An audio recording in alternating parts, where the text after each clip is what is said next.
There's Dean here, Dean78904. That is the daily fantasy handle that hopefully does a little damage tonight in the DFS streets. 2 hours nonstop MLB DFS conversation taking y'all straight up to lock tonight. Now, we did have two different slates for a little bit. Fanduel was starting at 6:40. That game has been rained out, so crossed the Angels in Detroit off the list. So now both slates, both Fanduel and DraftKings, starts at, I believe, 7:05. We got a 5-gamer. Myself and Keith are here for the next 75 minutes, an hour and 15 minutes. They'll be yield to crunch time. I believe crunch time is DerekCarty, CEO of the Bat and the Blitz. You got TJ Zwarich as well as Kevin Roth. Weather-wise, mentioned Roth, nothing really terribly concerning. Last I saw, according to Roth's weather report, it's just straight yellow in Chicago, Battle of Chicago. Myself and Keith Eyster, Iceman. You were up at a ridiculously early hour today on the first portion, the afternoon show. Did you say, I caught a little bit of it, did you say that Arizona doesn't do time zones, right? Is that the thing in Arizona? Yeah, we do not recognize daylight savings time. So that's what it is. It's Pacific time for half of the year, and it's Mountain time for half of the year. But yeah, this happens to be time of the year where we're in Pacific time. So these noon Eastern baseball slates, they get early. Yeah. So first of all, I had some follow-up questions. You were on with Tim. Tim was up there in Maine. And Tim was like, yeah, I've been up for like 4 or 5 hours. Like, when did he get up? I was doing some math. And was he up like 5 o'clock in the morning or whatever? I mean, I don't know. Okay. Good for him.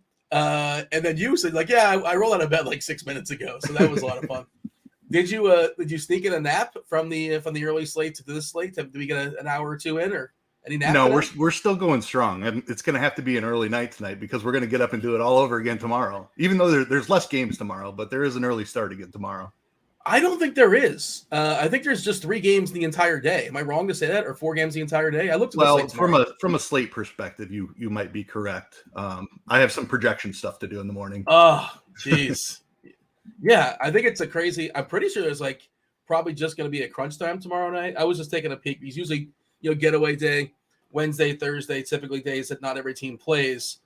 So, I mean, obviously, I would assume there's going to be, if nothing else, a crunch time show. But I think it's just 3 games. I think there's 1 early game. Right. So there you go. You got some projections to knock out as well. I guess Thursday and Wednesday probably not your favorite days of the week during baseball season. Definitely not. Saturdays can be a little rough too. Thankfully, I haven't been on any Sundays because that would be rough as well. But yeah, the early slates, they can make for a long day for sure. The best draw is when it's spread out like this too. It's like it's an all day affair because the last game starts at 9:45 Eastern. So. Shout out to SBK. He's grinding away today on the projections, starting early in the morning and ending late at night. So tomorrow it looks like the Angels and the Tigers have a doubleheader. So there is 1 game at 110 and 1 game at 440. But for DFS purposes, I assume like both are a wash. And there's 3 games at night. Just a heads up. So maybe your night will not be as goofy, but a little bit less than typical Thursday. So there you go. Feel a little bit better. At least it makes for less work throughout the day. That's the fun part about it. How did the early slate go for you? We saw Sandy Alcantara drop that CGSO. Remember me from last year? Anything interesting as far as the early slate for you? With Joe Ryan got his face fully punched in. That was unexpected, kind of a disaster for him. But I played a little bit. Didn't work out for your boy. I had Ryan and I had Alcantara, so did not get there because Freddie Peralta showed up as well. I was frustrated because I was looking at his K prop last night and really liking what I was seeing from like an underlying metrics standpoint. Like his swinging strike rate is identical to his career numbers, yet his strikeout rate is like 5% below where it's been for his career. So I was definitely expecting some regression upwards on his strikeout rate coming into this game.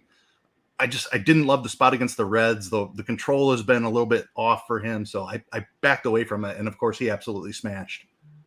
Dropped 13 strikeouts in 6 innings. Golden sombrero for McLean. 0 for 4 with 4 Ks. It's golden, right? I think that 4 Ks is golden. Yep. The sombrero, I believe so. Yeah. L.A. De La Cruz struck out 3 times. Benson was over 3 with 3 Ks. Yeah, offer a lot of strikeouts there. They got shut out 3-0 in Milwaukee. Nothing else. That slate is over, right? Everything else going on is the middle of the day. St. Louis, Arizona. Shout out to Squirrel. I saw he posted. He took down a tournament on both sides, one on FanDuel and one on DraftKings. So just another day, another Squirrel bink.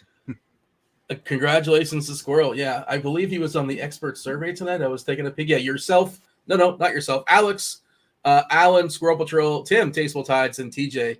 I was reading the expert survey for the show before we jumped on. Do want to say hello? What's up to the chat? Kindly hit that like button. We do appreciate that. Subscribe, turn on those notifications, join the conversation because it's a 5-gamer. Myself and Keith, we would love to interact with y'all. And even just like basic, general questions or strategy questions. Happy to answer. This is a good day because we're going to be able to knock out the entire slate pretty well. We're going to stretch it out, of course, but I'm sure we'll do a little rewind, top of the hour, that kind of thing. But we have a lot of time to talk about tonight's slate. But you mentioned this is kind of an interesting thing, kind of a good place to start. Potential hug watch. You were saying there's a chance Lance Lynn might get moved today. There's a chance that Strowman might get moved. The trade deadline is the 1st or the 31st. I think it's the 1st, correct? The 1st this year. Yep. Yeah, so there are some teams knocking on the door. You're talking about the Dodgers and the Rays looking for some pitching. And, if you can trade for them, you can get them an extra few. Obviously, if they pitch today, they won't be usable until like 4, 5, 6 days down the road.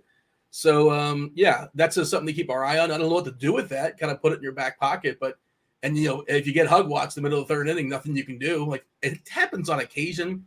Generally, I think, Keith, that people are too concerned. Like, once the game starts, if they usually play. We've seen it before where guys get traded mid-game. We saw Yasiel Puig get traded in the middle of a game and during a brawl. He was fighting for a team that just traded him. You remember that? That was amazing. I do, yeah. I think he was on Cincinnati, and he was defending his former teammate that he wasn't even aware was his former teammate. Yes. There was another really strange situation. It was Wilmer Flores, I believe, who it was reported and leaked that he had been traded, and then he took the field after the trade fell through for the Mets in the bottom of the inning, and he was like crying out there at shortstop. Yeah, wait, was that Wilmer Flores? That's somebody else. I think it was Wilmer Flores. I'm not positive, but I don't think Wilmer Flores is a shortstop. No, he was back then. Yeah. What? It was Wilmer Flores? It was Wilmer, yeah. Oh, my bad. There you go. Staying corrected by producer Steve and knows all things Mets. Yeah. That was a wild story. You felt bad for the guy. He's just out there tearing up. And he passionately wanted to stay there in New York. That was really a real bummer situation. And I don't know who tells him in the dugout, by the way, you were just traded. Go back out there to shortstop. What a weird mess of emotions. But yeah. That was like at the very start of like the Twitter era too. It wasn't like now. I mean, a fan's going to tell you when you walk out to the on deck circle, but that was probably 10 years ago. It wasn't as widespread as it is now for sure. Tony in chat says, "What the hell is Lance Lynn?" Which is it's an interesting starting point because you probably asked that question if you dig in. You look under the hood as far as Lance Lynn is 6.18 ERA, but he's been one of the unluckier players in baseball this year. The homer and the fly ball is really high at 21.5%. Homers per 9 at 2.19. The SIERA is less than 4. One of the better SIERAs in the slate, actually, one of the top SIERAs in the slate, which is a truer number as far as what the ERA theoretically should be. Left on base percentage at 63.7%. The BABIP is 322, which I believe. Well, I'm going to say it's the highest in the slate because I'm not counting Jose Quintana in this. Actually, Spencer Strider's got a 330 BABIP too. So, yeah, he's been unlucky as well. Actually, a 2.55 SIERA with a 3.78 ERA. So what do we do with the information? Just kind of put it in your back pocket and think, well, I guess there's a chance Lynn gets traded, but is that going to change the way you're making lineups tonight? Not unless we get news. If Lance Lynn goes out there to take the ball for the first inning, I'm just going to assume that he's going to finish the start. I assume that if anything was even remotely close, that the White Sox would hold him back. Just there's no reason to risk injury or anything like that. No, the White Sox aren't going anywhere. Pushing Lance Lynn back and using a bullpen day would not be a big deal for them at all. So if Lance Lynn goes out there for the first pitch of the game, I'm playing him as if he's going to finish the game. Just a little more on what I was reading around him today. It was Bob Nightingale is the first beat reporter who tweeted it, who has led us astray at times during the trade deadline. I don't want him to be the first source, but go ahead. Yeah, so I was following that throughout the day. We did end up getting confirmation from Morosi, who is a much more reputable beat writer, is the best way I can put it, who indeed there is smoke around this Lance Lynn to either the Rays or the Dodgers. So very real trade talks happening. If he's if we get up to lock and he's still the scheduled starter, though, I'm playing him as if he's starting and finishing the game. According to Fangraphs, White Sox 41-61. They have a 0.3% chance of making the playoffs. You mentioned Strowman as well. Like the White Sox, it's over. Whatever. So you're telling me there's a chance you could drop that gif if you want, Steve. But even Jim Carrey knows the White Sox, they're not making the playoffs this year. The Cubs have at least a mathematical shot. 16.4%. They're almost at 500, but extra wild cards. But realistically, they're probably not. That's your team, I know. Do you want them? I assume you probably want them to move Strowman. Why not get a couple pieces, get something for him as opposed to nothing? But yeah, Strowman is one I would definitely want to move. I just think the return would be really strong on him. He's been outstanding this year. He's getting up there in age, and I'm guessing since he's coming off such a strong year, it's going to take several more years than I want the Cubs to pay to re-sign him for the long term. He's also already been offered a qualifying offer in his career, so we can't even get a draft pick if he leaves to go somewhere else at the end of free agency. Cody Bellinger's a little bit different story because we can attach that qualifying offer to Bellinger. I'd be less apt to move Bellinger, but Strowman, I think even if you try to keep winning on the season, you still move Strowman. Strowman is 32, and like when the Cubs are theoretically good, realistically, he's like not a part of that team. Next year, right? Next year, maybe. There's some pieces there. Yeah, you have some foundation pieces. What happened to the first baseman that they brought up in the beginning of the year? Is he he was kind of a disaster, struck out a ton, power guy. Is he doing stuff in the minors? Is he going to come back at some point? He is, yeah. Matt Mervis, they called him up, and he was atrocious. They gave him a 100 plate appearance sample, 99, I think it was, and sent him back down. But he has just continued absolutely raking since he went back down to AAA. So I imagine as soon as they move some pieces here at the deadline, he'll be right back up. If we need to kill some time later, and it's certainly possible, I want to have the Shohei Ohtani conversation because I am so in on this thing that and I don't care. Like I'm not like an Angels fan. I'm not a fan of any team where I'm like, oh, I hope he gets traded. I'm a fan of like reason and logic. And if the Angels don't trade him, I'm going to be so irrationally angry. It's like, you know how we talk about like the dumbest trades in history, like that happened. This will be the dumbest trade in history that doesn't happen. If the Angels don't trade him, it'll be just a massive disaster. And whatever, trying to sell your fan base that it's probably a hard sell. We moved Ohtani because theoretically, why would you trade Ohtani? But taking a step back and understanding why and the reasons. I don't know. Are you with me on that thought process? So the Angels kind of sort of have to trade him. They have to trade him, right? Yeah. I mean, I think you talk about a rental and there's not generally a huge return for that type of thing, but we're talking about the best return of all time for a rental player. He's going to sign the largest contract in MLB history in the offseason. $500 million? I think so. Yeah. Yeah. Good for him. Yeah. He is two elite players in one. That has value beyond just him being an elite hitter and an elite pitcher. He saves you a roster spot. It's incredible. We've definitely never seen anything like it. And they're going to screw it up. I feel pretty. Can I bet on them not trading him? Because I think they're going to find a way to screw it up. But I guess that's a conversation for another day. Is that something? I feel like was it Action Network had some odds on it? I was searching it the other day. I don't know. It's just we'll delve into that, and we'll probably talk about it throughout the week. I guess as the Angels don't trade him, we close in on Friday and Saturday and Sunday. I'm going to be on XM this weekend, and I'm sure we'll talk about that as well. The Ohtani possibly not getting traded. Look, can I ask you this before we dive into the slate? We got plenty of time, obviously, and I'm curious the chat thinks too. Neutral fan, perspective, and assume everything's in play, right? Don't sit there and say, well, they don't have the prospects. What's the best, most fun place for Ohtani to land? All things considered, assuming everything's in play, everything's realistic. Could you imagine him added to this Braves lineup? Yes. that would be a lot of fun. Acuna Ohtani would be the 1-2, which is the best, the best hitter. Well, two of the best hitters in all baseball. And then I guess Eddie Rosario probably wouldn't like that, but right. Yeah, that's it would be completely insane. Several people in the chat saying the Yankees, come on, as a neutral fan, the Yankees are definitely not my. I like the Baltimore thought. I've seen Padres for Juan Soto floated, which I think would be a really fun trade. That's interesting. Yeah. Wasn't there some kind of I don't know how real this was, but there's a story about chemistry issues already with San Diego. Is that a thing? And does that mean that they would Is that issues between Soto and Tatis and Machado? I don't remember who was involved, if it was reported who was involved, but is that a thing that possibly could be part of it? Because Soto's still like 23 years old or whatever. He's super, super young for being this superstar already. Tatis obviously is really young as well, but yeah. And Soto has a little bit of control left too. So while he is an established major leaguer, he's still young with more potential, and he's underperformed a little bit since going to San Diego. So I think that's part of it. Plus, they gave up so much to acquire him.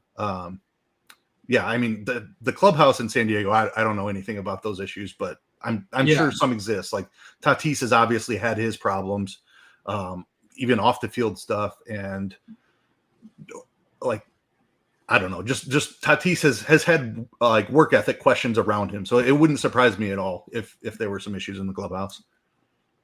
Two people in chat, I don't know if these are your burner accounts, are saying the Cubs. Like, that's come on. What, just to let them like rot out and to play? Why are the Cubs the best place to not make the playoffs? Like, it's fun in theory if you're a Cubs fan, but like, come on, we want to see them in the playoffs, don't we?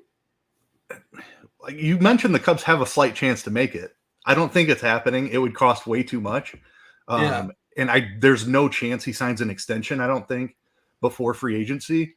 No. I think the Cubs would absolutely be involved if they could sign him long term as they traded for him. Like that being part of the trade package is that they negotiate the long term deal. It's not going to happen with Ohtani.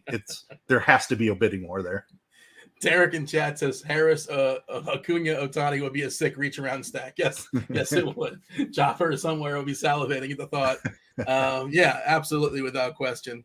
Of course, producer Steve chiming in Ohtani to the Mets. The Mets might be sellers. They might be moving Verlander. I heard that was a story. According to Fangraphs, by the way, Mets 16.5% chance of making the playoffs, despite having, I believe, the biggest payroll in baseball by like 40 or 50 million, more than everybody else, more than the second highest. I know they've had some injuries and things like that, but man, rough season for the Metropolitans. Who's taking that Verlander contract? I don't know. I think they're stuck with that one. I mean, it's not that bad, is it? I mean, it's short term. Obviously, it's a lot, but short term is the point. Yeah. I think it's $45 million per year. I'm pretty sure it was either 2 or 3 years. I can't remember. 2 for 86. That's 43 mil per year. So, it's just like you're obviously overpaying for it, and you're probably not giving anything up for it. The Mets will just I guess we'll just dump it, right? I assume you don't have to give anything up, I imagine, just to kind of take that salary on. All right. Fun conversation we will have throughout the week. Derek wants the Cardinals to get Verlander. That doesn't make any sense. Why would they? Aren't the Cardinals? It's very Cardinals-like to trade for an old, washed-up pitcher. I think that's the point that Derek is making. Him and Adam Wainwright would become fast friends for sure. Yeah. I was going to say the two guys in baseball that have the most wins, active pitchers. That's probably not true because Scherzer's there and Greinke's there. I think it was like the top 4 off the top of my head. Is that sounds about right? Am I missing anybody? As far as wins anymore. I was having the conversation with somebody else, and they're talking about Wainwright getting the 200 wins. He needs 2 more to get the 200, and I don't know if he's going to get there ever. maybe he will, but it's so stupid because that's the difference between making the Hall of Fame and not making it. To some people, which is just dumb. And obviously, like you said, 200 wins. That thought process is archaic now. It's not a thing. It's I don't know if we're going to have another 200-win pitcher. I don't want to say in our lifetime, but maybe not. So after the ones that are working right now, 300 is the number you're looking for, right? 300 is the baseline for the Hall of Fame. 200 is not even anything. Is that what I'm thinking of? Yeah, I think so. Yeah, that's probably what it is. But I have no idea what Wainwright's at for his career, so I don't know if it's... I think he's at 198 off the top of my head. Yeah, so what 200 wins is a meaningless baseline. There's one Hall of Fame voter who's 87 years old out there who's Wainwright's not getting into the Hall of Fame. He's got to get 2 more. But Greinke, by the way, Zach Greinke, the guy we pick on every 5 days, is very likely to be a Hall of Famer. Just sort of throwing that out there. He was very good for a very long time. I think he won a couple Cy Youngs, if I'm not mistaken. He did, yeah. Yeah. All right, we shall dive into the slate. Nobody in chat really yelling at us just yet because they understand it's just a 5-gamer. We still have an hour until we hand it off to the Crunch Time crew. Did the Marlins just make a deal? Marlins acquired Jorge Lopez from the Twins. Jorge Lopez, a pitcher? Is that a pitcher? Yeah, relief pitcher. Okay. Yeah, I don't know bullpens that well. They like dealing with the Twins. They traded that's where they got a rise from as well. Dylan Floro, apparently from the Marlins, going from the Marlins, according to Brian in the chat. He's a reliever too, isn't he? Isn't Floro? Is that reliever for reliever? Yeah, reliever for. I was going to say it's weird that a contender like the Twins would trade a bullpen piece, but looks like they got one back. Are the Twins a contender? Yeah, I guess they are. The AL Central is terrible. Yeah, by default, they're because they're 54-50, and they would have the worst record in the AL East. I know this is silly to do, but it's just dumb. I don't know. They would be the worst team in the AL East, but they're the best team in the AL Central because the AL Central is a disaster. Man, the Royals are 29-75. I knew they were bad. They're so bad. The A's are they're almost worse than the A's. The A's are 28-75. They're right on them. Oh my God, that's going to be a fun chase for sure. Ohtani to Texas will be fun. Cloud's throwing that out there. That's a good one. And that would definitely bolster their when they can use a pitcher. Yeah, all right. And kind of like it's sort of a replacement for DeGrom.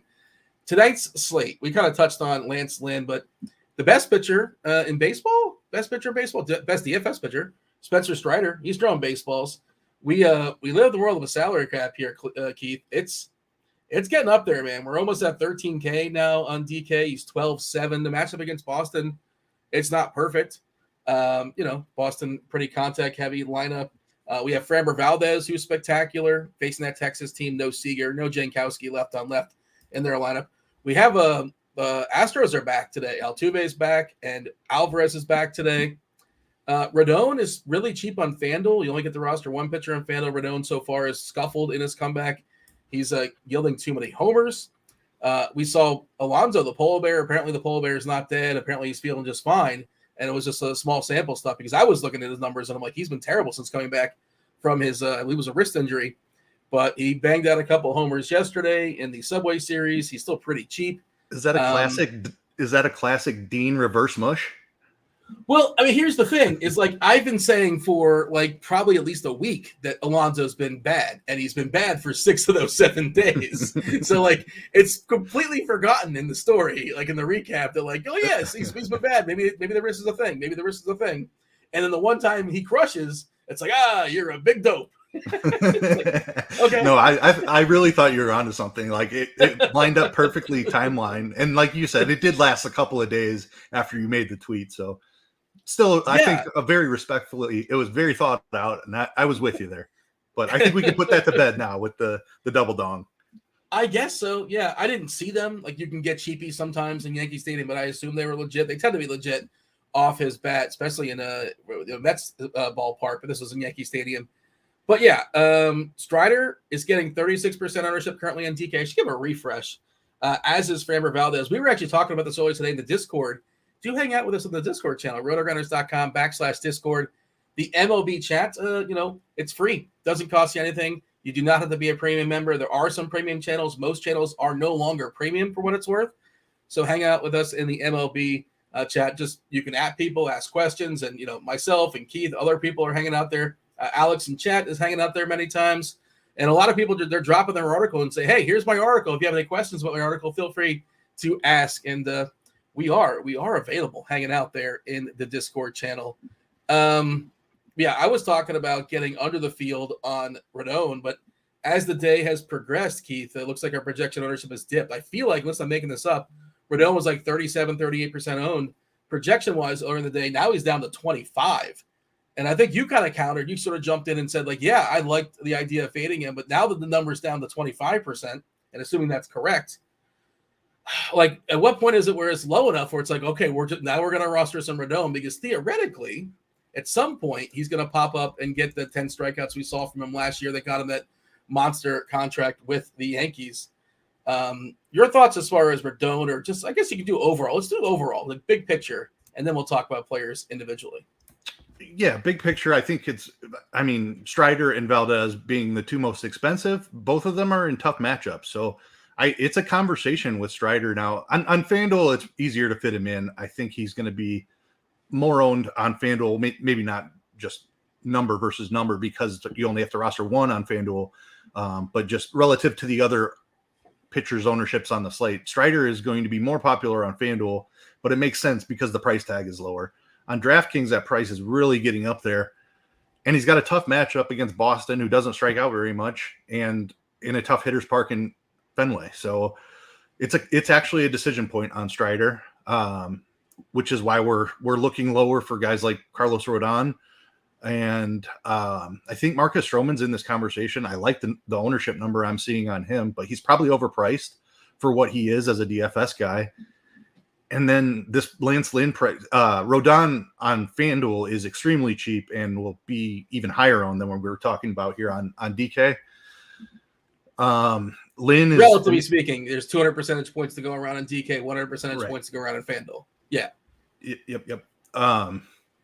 Yeah, I mean, I think you don't need to go any lower than that. But if you want to spend up for like a premium Atlanta stack, you're going to have to look at some really uncomfortable stuff.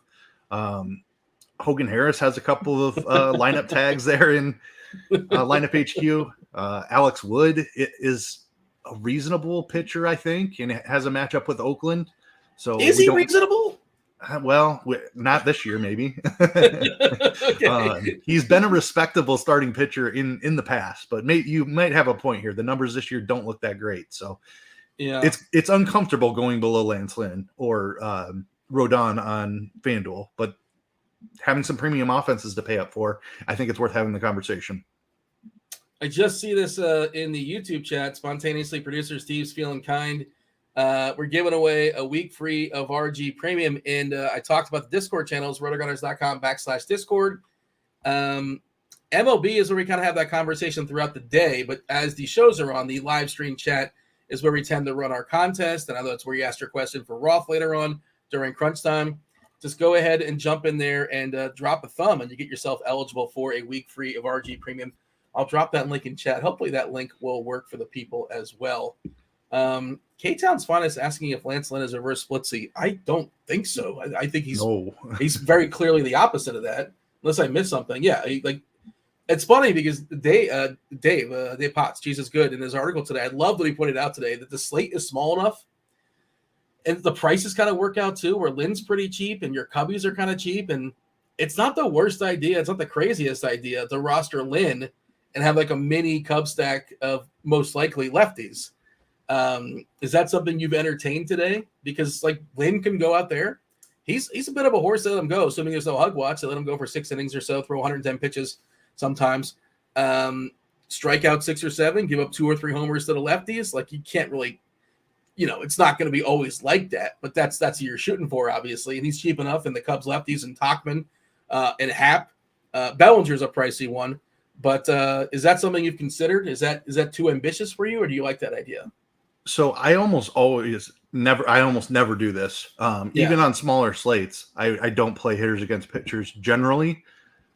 I think there are 2 situations on this slate where I'm willing to consider at least one and maybe even 2 or 3. Lance Lynn is one of those, and the other one is Spencer Strider.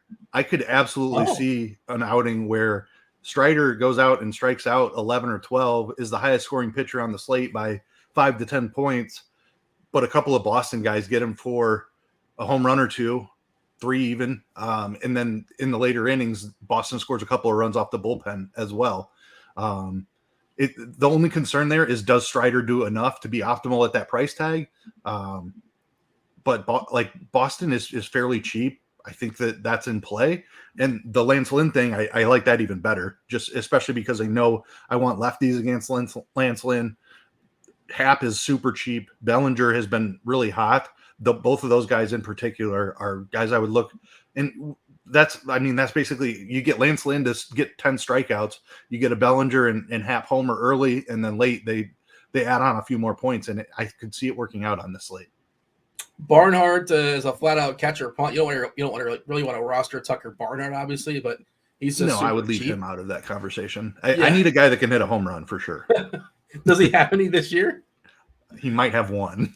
Well, it's one more than Tim Anderson, if that's true. And I saw there was speculation he might get traded. Yeah, Barnhart does have one. Who's trading for Tim Anderson? Like, honestly, what are we looking at, people? He had a great run, but I think it's over. I'm pretty sure it's over for him. He's not that old. Well, I mean, I don't know what's going on. Well, I think every ball he hits is in the ground. I was looking at it not too long ago. That's exactly what's going on. He's very broken. He's 30. Okay. He can fix it. I don't know if he can fix it this year is the thing. I think it'd be more of a trade for next year. What is his ground ball rate? Do you happen to have that up top? You know, you have your pages up off top of your head, or I can get to it fairly quick. I think it's like 65% or something, like maybe somewhere in that neighborhood where it's hard to hit ground ball homers. I think we've established that. That's pretty tricky. But and according to the chat, he doesn't want to be in Chicago. I don't know if that's true or not. I'm unaware of any sort of rumblings of them demanding a trade. 64.5% ground ball rate for Tim Anderson. Oh, I almost nailed it. I was right there. That's the I believe that's the highest in the league, but like 5 percentage points the last I was looking and digging into it. But I guess if you can get him for nothing, and like he's a good ball player theoretically, he was really, really good. But and like you said, maybe you'll find it at some point. But I don't know. He's going to homer at some point this year, right? Is that going to happen? At some point he will homer, yes. He definitely needs to fix some swing mechanics for that to happen. I'm going to set his homers this season at 3.5, Keith. You got the over or the under? I think that's a good number. I will take the over on it, but it is a good number, and he better figure it out quick. If I said 4.5, would you have went under? What's the sharp bet there? Yeah, I mean, he's a 20 homer guy when he's right, and we still got about half the season left. So I think I'd still be over 4.5. 5.5 would be a definite under for me, but 4.5 I think is where I would put the line. By the way, shout out to you. The chat was pointing out that you were just being modest about Alonso. You recommended him yesterday, apparently. So you saw the polar bear breakout coming. So good for you. Congratulations. Is our video right now just showing our Discord server right now, producer Steve? Is it stuck on that, or is that just what I'm seeing? Yeah. Okay, I saw so many. There we go. People really want to see us. We're trying to get people over to the Discord channel. Obviously, I forgot I had it up. I'm entering the names into the giveaway. Oh, no worries. Yeah, that's what I figured. You're multitasking over there. And again, if you guys are unaware, just go ahead and drop a thumb up. If you just joined the show, we have people sprinkling on through. If you just joined the show now, drop a thumb up in the Discord channel, RotoGrinders.com/Discord, the live stream chat channel, and you'll be eligible for 1 week free of RG Premium. We'll be spinning the wheel. We tend to do that, 6 o'clock, top of the hour? Is that when we're doing it, Steve? Does that work for you? Let's do like 5 minutes after, since I started up late today. There you go, 6:05. That works for everybody. And then crunch time comes in around 6:15 or so. 20 lineups, is that what we're doing today? Or we're making our 20 lineups? Anything different, or doing the standard 20 and some single entry stuff? All right. Any big stands? As far as Strider, as far as Valdez, we kind of touched on Framber Valdez. Valdez is the highest projected owned pitcher right now, according to the MLB Plate IQ projections, 39%. All his ground balls, like imagine how many ground balls would Tim Anderson off of Framber Valdez? Well, I mean, the Sox get Strowman today, so we kind of have that situation. Strowman is not as elite as Valdez, but he's still very much a ground ball pitcher. That's a good point. Yeah, like there's the highest elevation the ball gets from Anderson's bat off of a Strowman pitch is like 4 feet, maybe. That's a fun little conversation. That's something that's worth monitoring if you're watching that game. So any big stands here as far as Valdez at the 39%, Strider at 36%, Lynn at 33%, Rodon at 25%. We did mention Hogan Harris, which I refuse to believe is a person still. I don't believe that's actually a person. I think it's just like somebody that pops up in stats on occasion. I have not seen a proof of life. He's getting 18% just because I guess if you want the Braves, it's kind of a package deal. Like if you want, we're going to stick you with Hogan Harris. Is that how that works? Or Alex Wood? Congratulations. Yeah, I mean, it kind of is. I'm still trying to figure out a couple of things. I'm still trying to figure out what to do with Carlos Rodon, and I'm still trying to figure out what to do with Lance Lynn. Things that I have decided on is underweight on Framber to go overweight on Spencer Strider, and that's a strikeout thing. I know Boston is one of the lower strikeout teams in all of baseball. I think they're 7th lowest. But I love that the bat is projecting Strider lowly today. Like point per dollar, Strider is not a good play today. that's going to help keep his ownership down, because if he was projecting for like 25 DK points, he would be like 50-60% owned on the slate. Because his projection is not coming in super hot, he's projecting for under 40%. For a 5-game slate, the best DFS pitcher on the planet, I am perfectly fine getting well over the field on that, and just hoping that like he has the kind of stuff that the matchup doesn't really concern me. I have no doubt that he can strike out 10 Red Sox today. It's the park that I'm a little bit more concerned about. Like I feel like he could give up a couple of runs here, which is why I mentioned playing maybe a Boston bat or two against him. But I'm chasing those strikeouts with Strider. I'll be over the field on him, which leaves me under the field on Framber.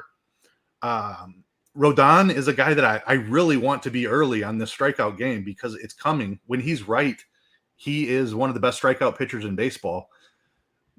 I'm not necessarily afraid of this Mets lineup.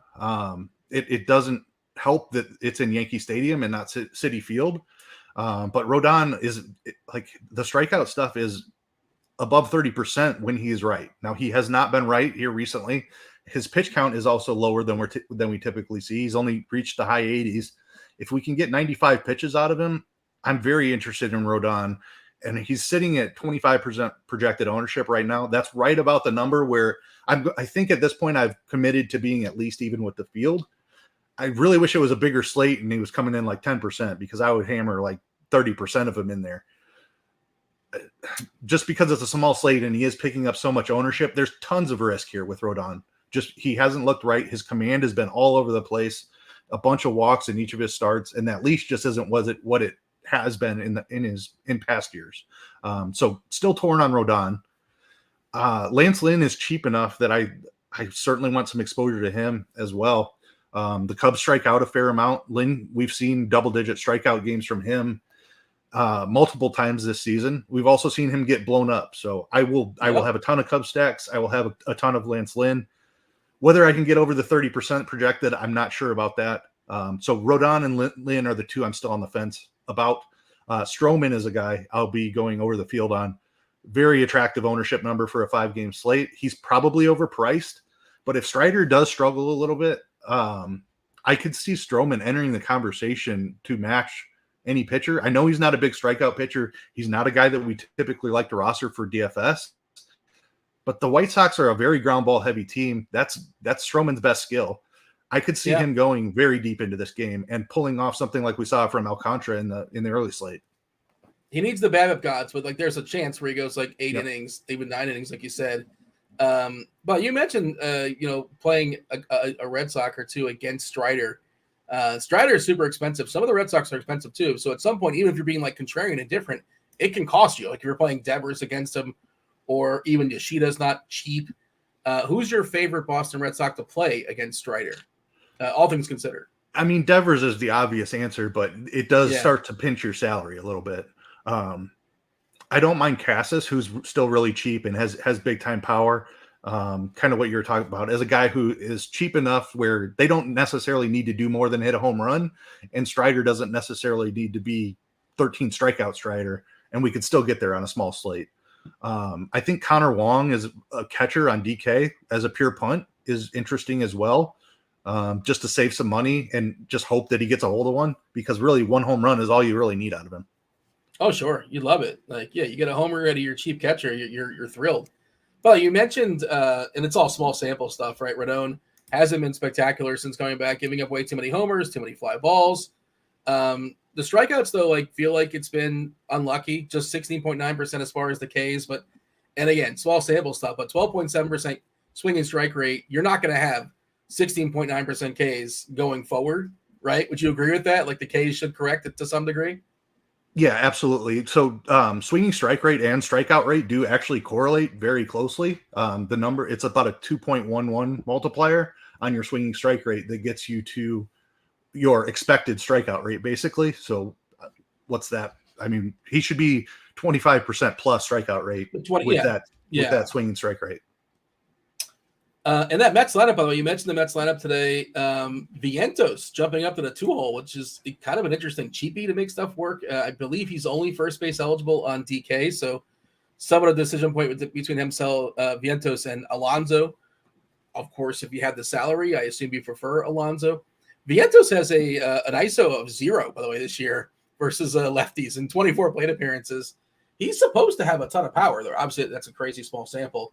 Vientos comes with a lot of power, right? Is he like a 70 grade like Fangraphs guy, if I'm not mistaken? I feel like he is. Definitely a big time power prospect. Okay, so I don't know if it's coming tonight, but he is cheap and theoretically he has some power in that bat. Let's see. In 2022, Vientos had 24 homers and 427 plate appearances in AAA. This year, 16 homers in AAA. What is his power grade? Raw power is 65-70. Okay. And a prospect still, right? Team rank. This is according to Fangraphs. 6th, 105 overall. All right. And a guy like him, I like Alonso certainly more, but like if I'm in a pinch as far as salary, I'm okay. Are you okay with Vientos as a punt today? Yeah, definitely.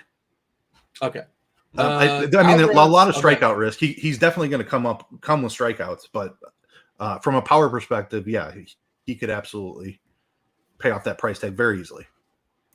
He projects in the bat to strike out at 28.4% in the league for what it's worth. And so far in his small sample versus lefties, 29.2%. And that's also a good argument for Rodon, him batting second. And I don't know if Rodon gets him a third time because they kind of baby him a little bit. Also, he's been getting smashed, but he's going to get him at least twice.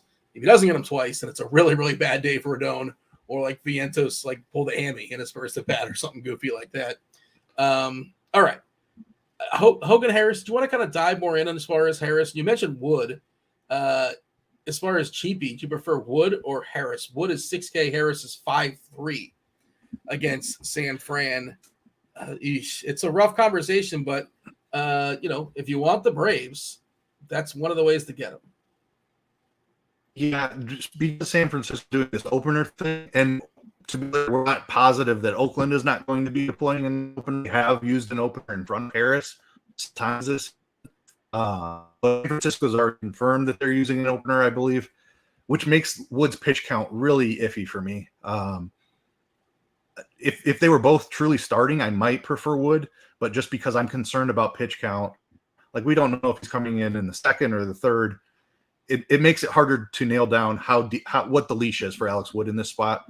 So I do lean slightly to Harris, and it's not like Wood. The only counterpoint I would give is like if Wood started this game, you don't feel good about him going 5 innings and being eligible for a win. The counterpoint is if he comes in the second or third and sticks around to the 6th, and he's not going to get a big chunk of innings. But if San Fran's ahead, and like not that the 4 points is going to make you, but like you'll take those 4 win points, right? I'm just trying to make that's a slight benefit, I guess, theoretically, possibly, maybe, or no? Is that nonsense what I'm saying? I don't think it's nonsense. I don't ever factor in like win probability much at all to my decisions in DFS. I'm much more about the strikeouts.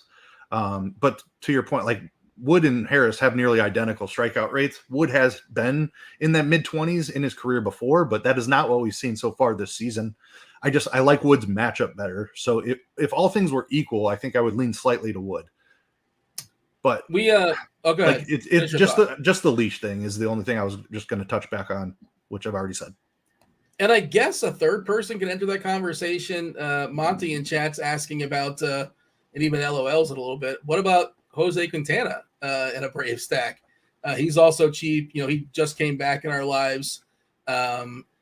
Is Quintana? I think he's worse than Harris and Wood. Projection wise, I would imagine, but it's certainly possible. And we're only talking about if Quintana can get us like 14 points.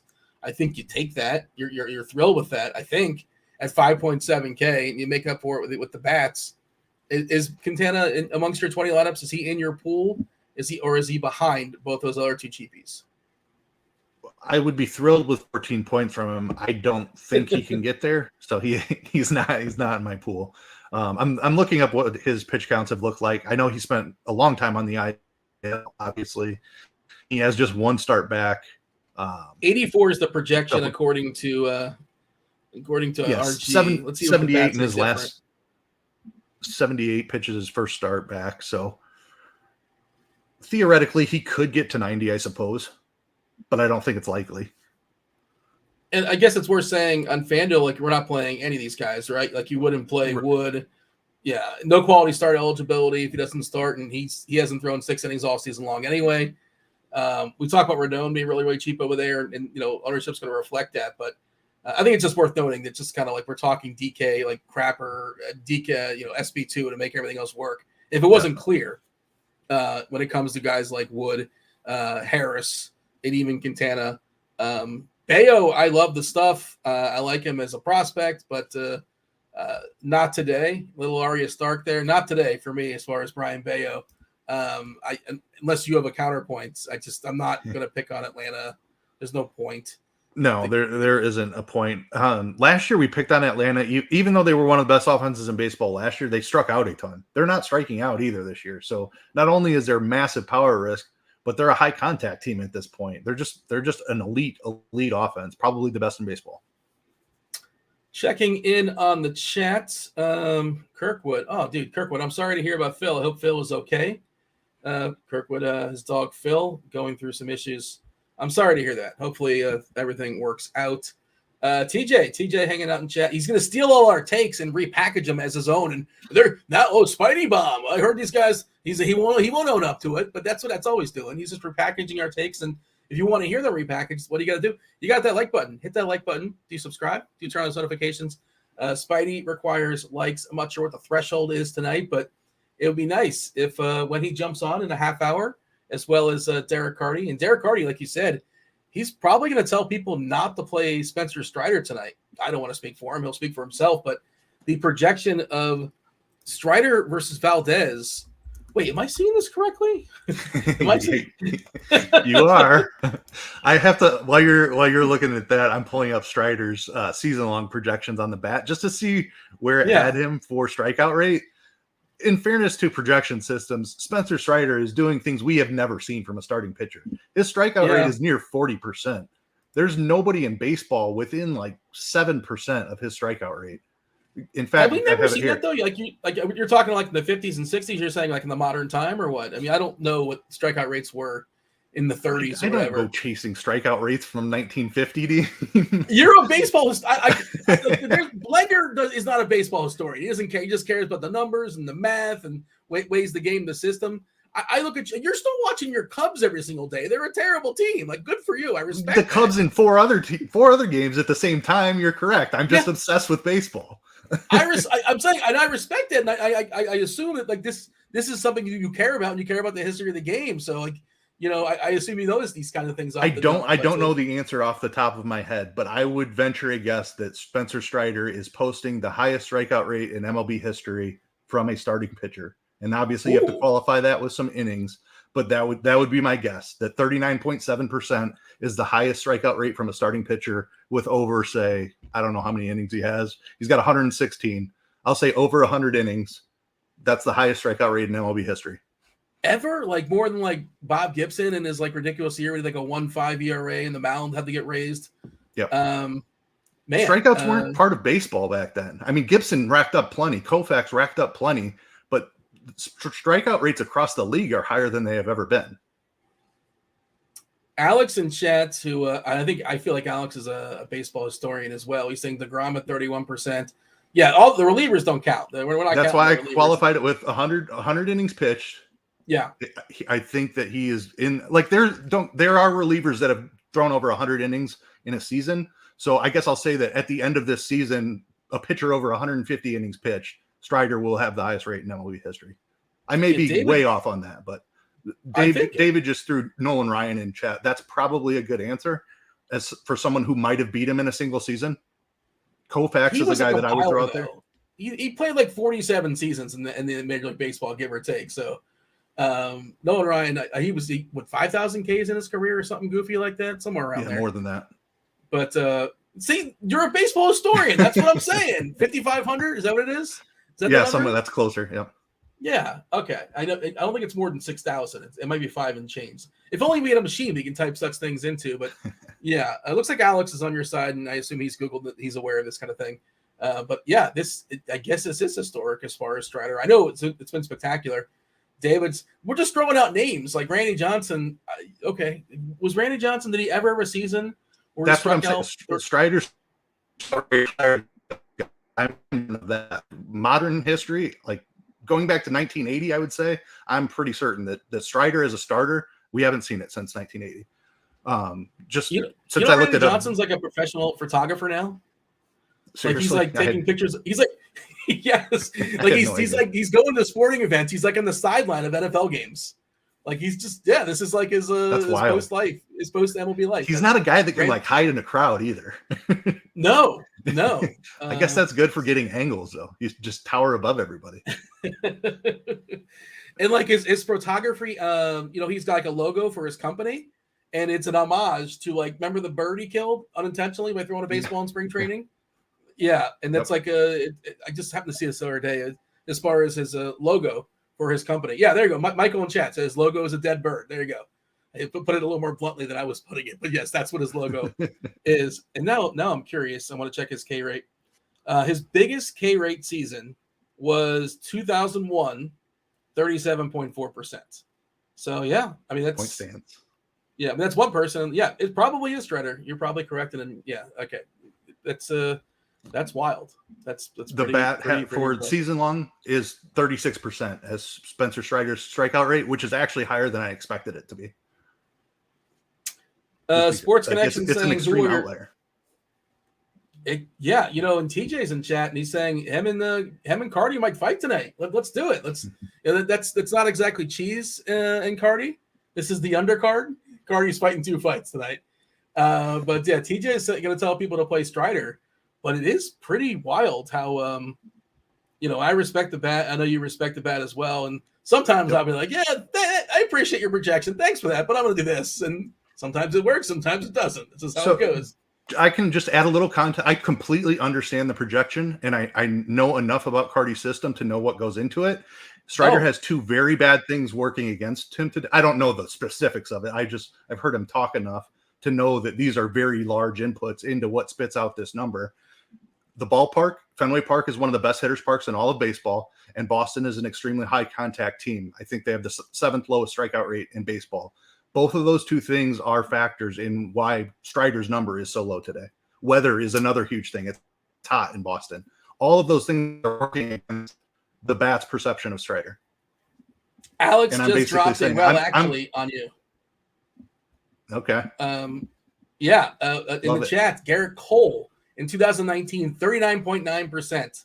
Strider currently 39.7%. So there you go. And also, you know who's third? Chris Sale. Remember him? Chris Sale, 38.4%. There you go.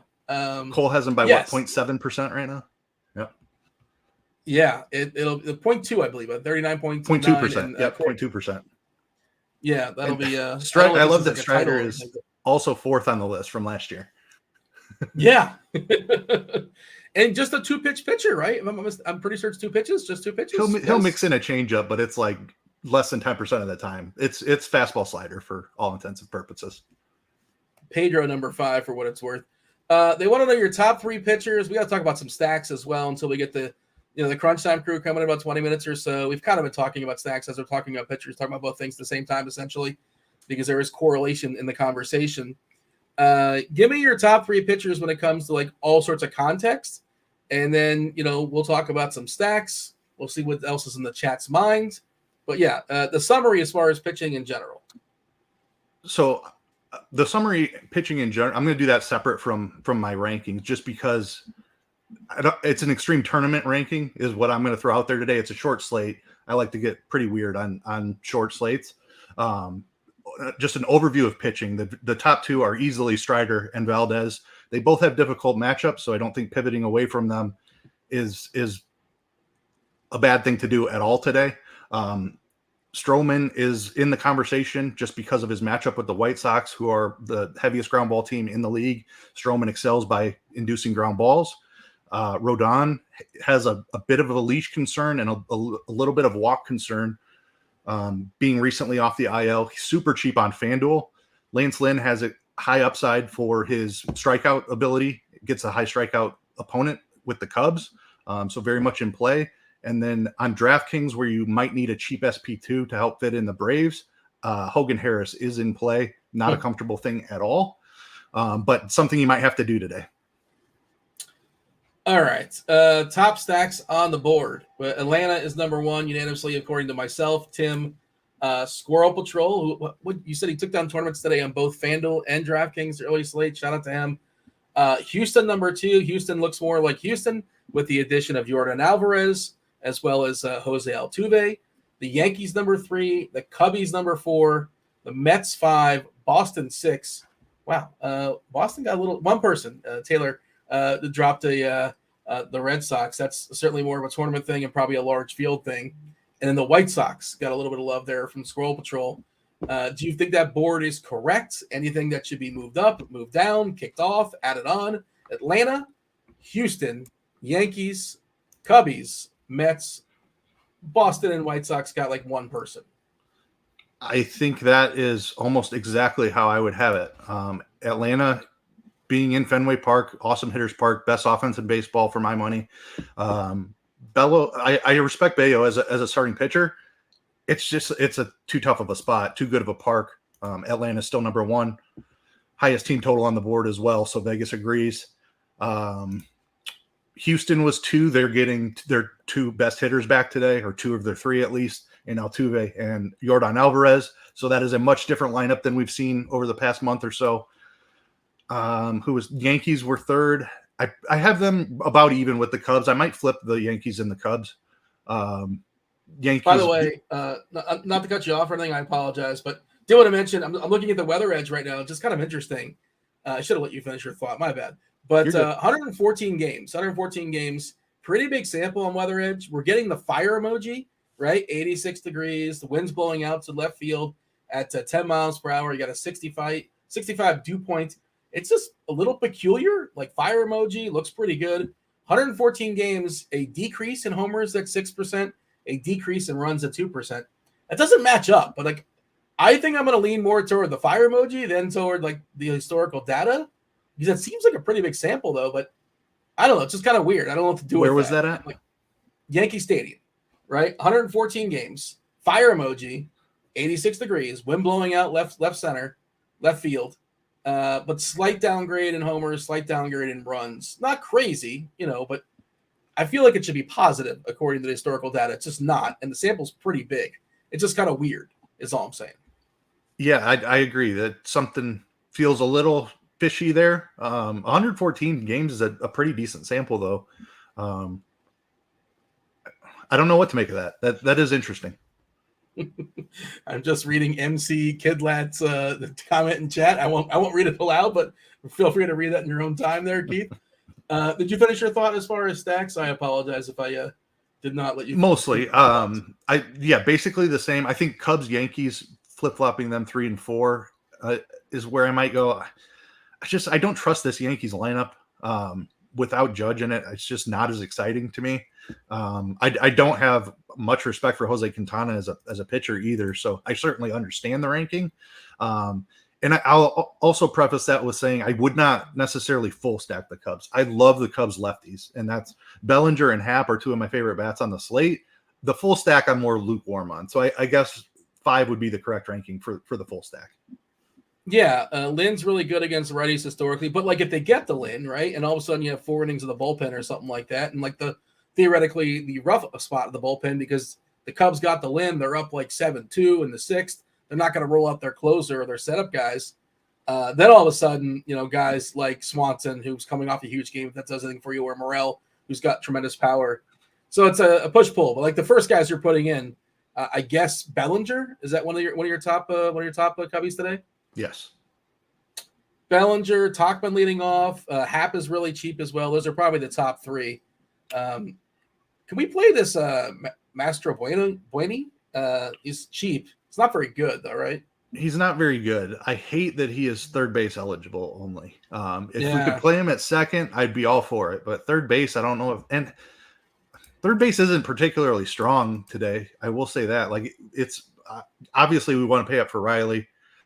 I don't mind Devers as a one-off against Strider. And outside of that, there's nothing that I really need. Bregman is fine, but he's struggled against lefties this year. There's opportunity cost at third, though. In just a minute or two, we're going to be spinning the wheel. Hopefully you guys have signed up. I don't know if there's still time to drop that thumb into the Discord channel, RotoGrinders.com/Discord, the live stream chat channel.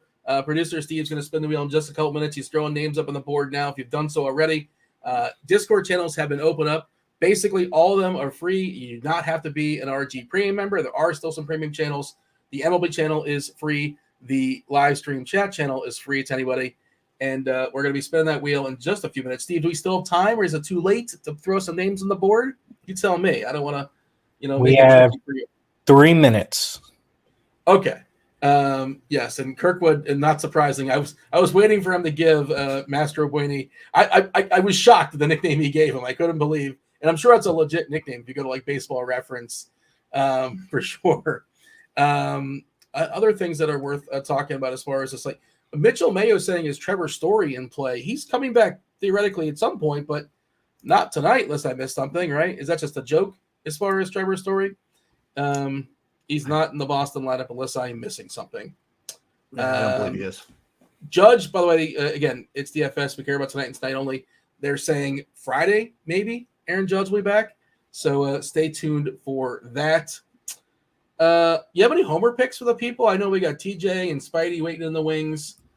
Your favorite homer calls? I don't know where we're at as far as likes, but do it that like button. So when TJ jumps on, as he's yelling at Carty about Spencer Strider, Carty's projection for Strider. TJ's got a couple bones to pick with him. He can also let him know who's going to homer tonight.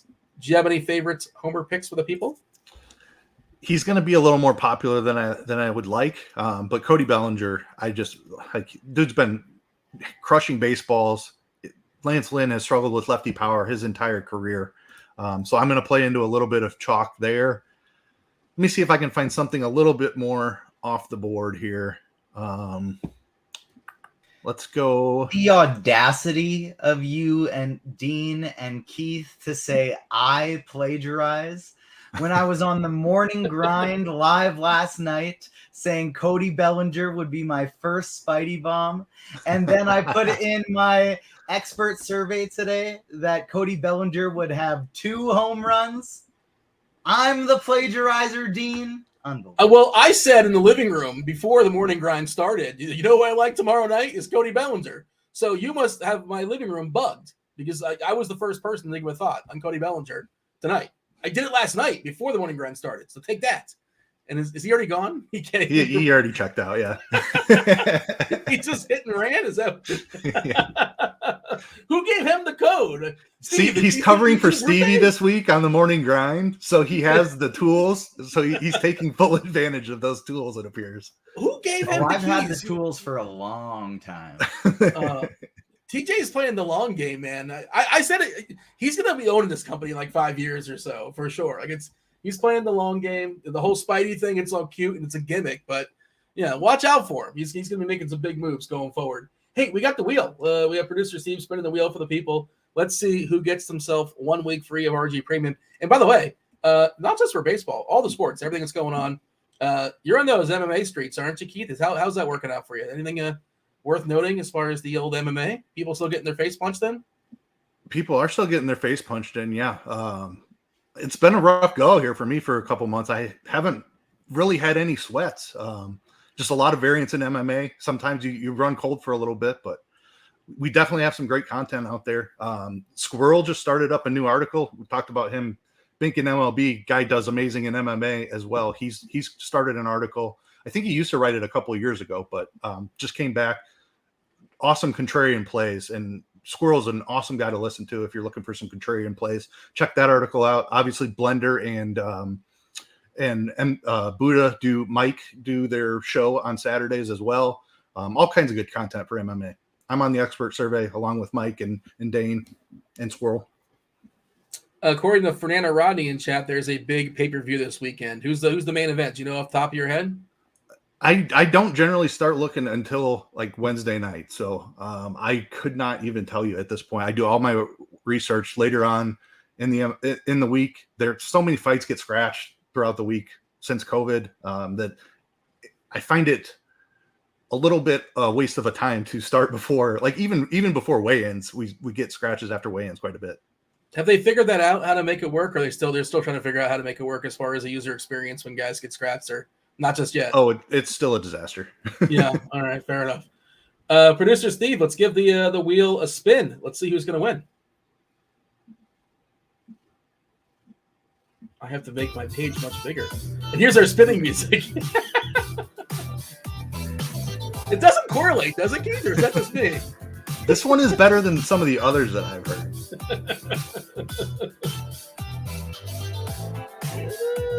Green or red, blue.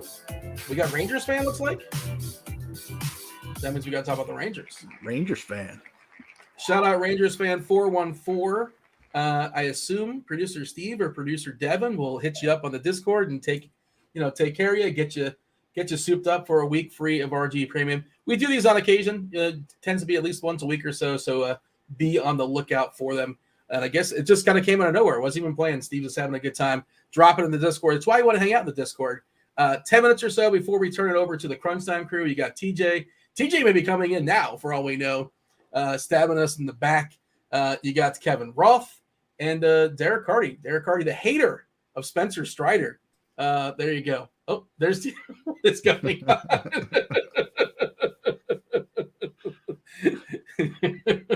All right, fair enough. I don't know how to retort to. Ever since he turned 30, I'll tell you, he's been a different guy. I saw a question, and I just thought it was worth. I don't know if it was I guess it was a legitimate question, but and it was being asked by Butthole Jenkins, so for sure it was a legit question. Can you play Ryan Walker and Alex Wood in the same lineup in DK to pay up for bats? Like that's you're getting too goofy there. Like that's what's your ceiling with that? Walker is going to get maybe 6 points if you're lucky, maybe 8. Yeah, I mean he's not going over one inning. I'm looking up just to make sure I'm not wrong on that, but I don't think he's thrown more than he hasn't thrown more than 2 innings. I'm pretty sure all year long, but I'll double check it. Yeah, pretty sure he's strictly a bullpen guy. Yeah, I think you're getting too cute there if you're considering. He does have 1 outing of 3 innings, 2 outings of 3 innings. Well, paint the best case scenario with your roster. What's the best case scenario for Walker? The problem with doing it with Wood, I would actually do it with Harris, because if you're doing it with Wood, you need Walker to go 3 innings to find any sort of a ceiling there, and that's limiting how many Wood can pitch. So I don't like correlating it with Wood. I would rather do it with Hogan Harris, but I don't like the idea either way. Cam the man saying, Dean, are you playing any Alex Wood? I don't think so. That's not the plan. But I also want to get at least 1 Brave stack, because you always get at least 1 Brave stack. You just kind of sort of have to. I don't make 20 lineups. I make less than that, but I feel like I should just make at least 1 Braves lineup, because that's the worst thing is having no Braves and just watching them absolutely pummel the slates and 15 just runs or something. firing up the Netflix super early. Butthole Jenkins is also saying Christopher Morel is better than Bellinger tonight. Maybe. The numbers don't say that, but it's baseball. So sure, I guess that's possible. Is everyone's favorite GP pick tonight? Alex is saying it's Cody Bellinger. Everybody likes Bellinger, right? All the homers Lynn's given up. The left. Yeah, I fear he's going to be even more owned than we have him projected for. A lower owned home run that I like tonight is Kyle Tucker, lefty versus Heaney. He's super expensive. It's tough to get up there, but everybody's excited to play Altuve and Alvarez coming back.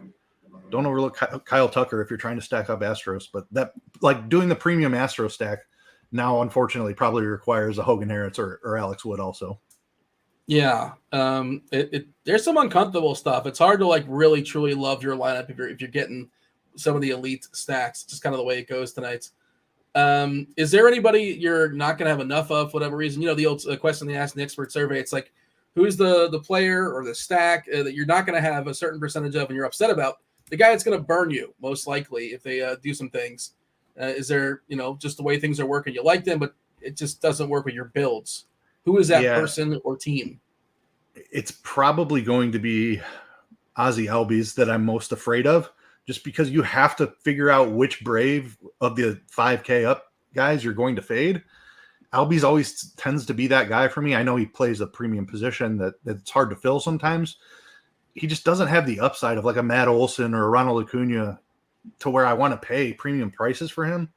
So I guess Albies, he's projecting currently as the highest owned bat on the slate. I probably don't end up with as much as the field. By the way, speaking of like narratives, we were talking about Hug Watch possibly for Lynn, possibly for Strowman. Unlikely, I suppose, if they start the game. But you want to flip it. How about like these guys have been with these teams for a long time? This is likely their very last start ever for their respective organizations. Maybe they get a little bit longer leash. Let's let them go out on a good note. Lynn's been a good teammate. Strowman's been a good whatever. Well, how long Strowman been with Chicago? Which the point is, again, I'm trying to create a narrative. This is just his second year. Though I think you're onto something there with Lynn. He's struggled this season. He's been a little bit unlucky. It's Cubs versus Sox. The Sox side of that tends to care a lot more about it than I don't know if that's true amongst the players, but Sox fans definitely care way more than Cubs fans do about this rivalry. That's in air quotes. So I could see that narrative playing out for Lance Lynn. And it's just, you want to prove to a contender that you're worth spending prospect capital on as well. So I think both of those guys to some extent have an incentive to go out there and pitch really well today. Yeah, I would imagine they probably, would want to get moved to a contender and, be relevant in September. So we talk about this in Discord. Marco Luciano I think he's only on Fanduel and not on DK. Can you confirm that? That's correct. I checked earlier. Yeah, when we were talking about it.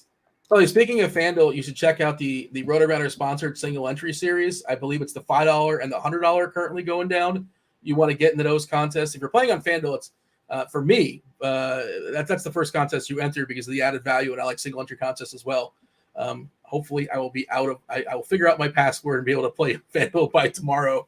So I'm in Fanduel jail currently.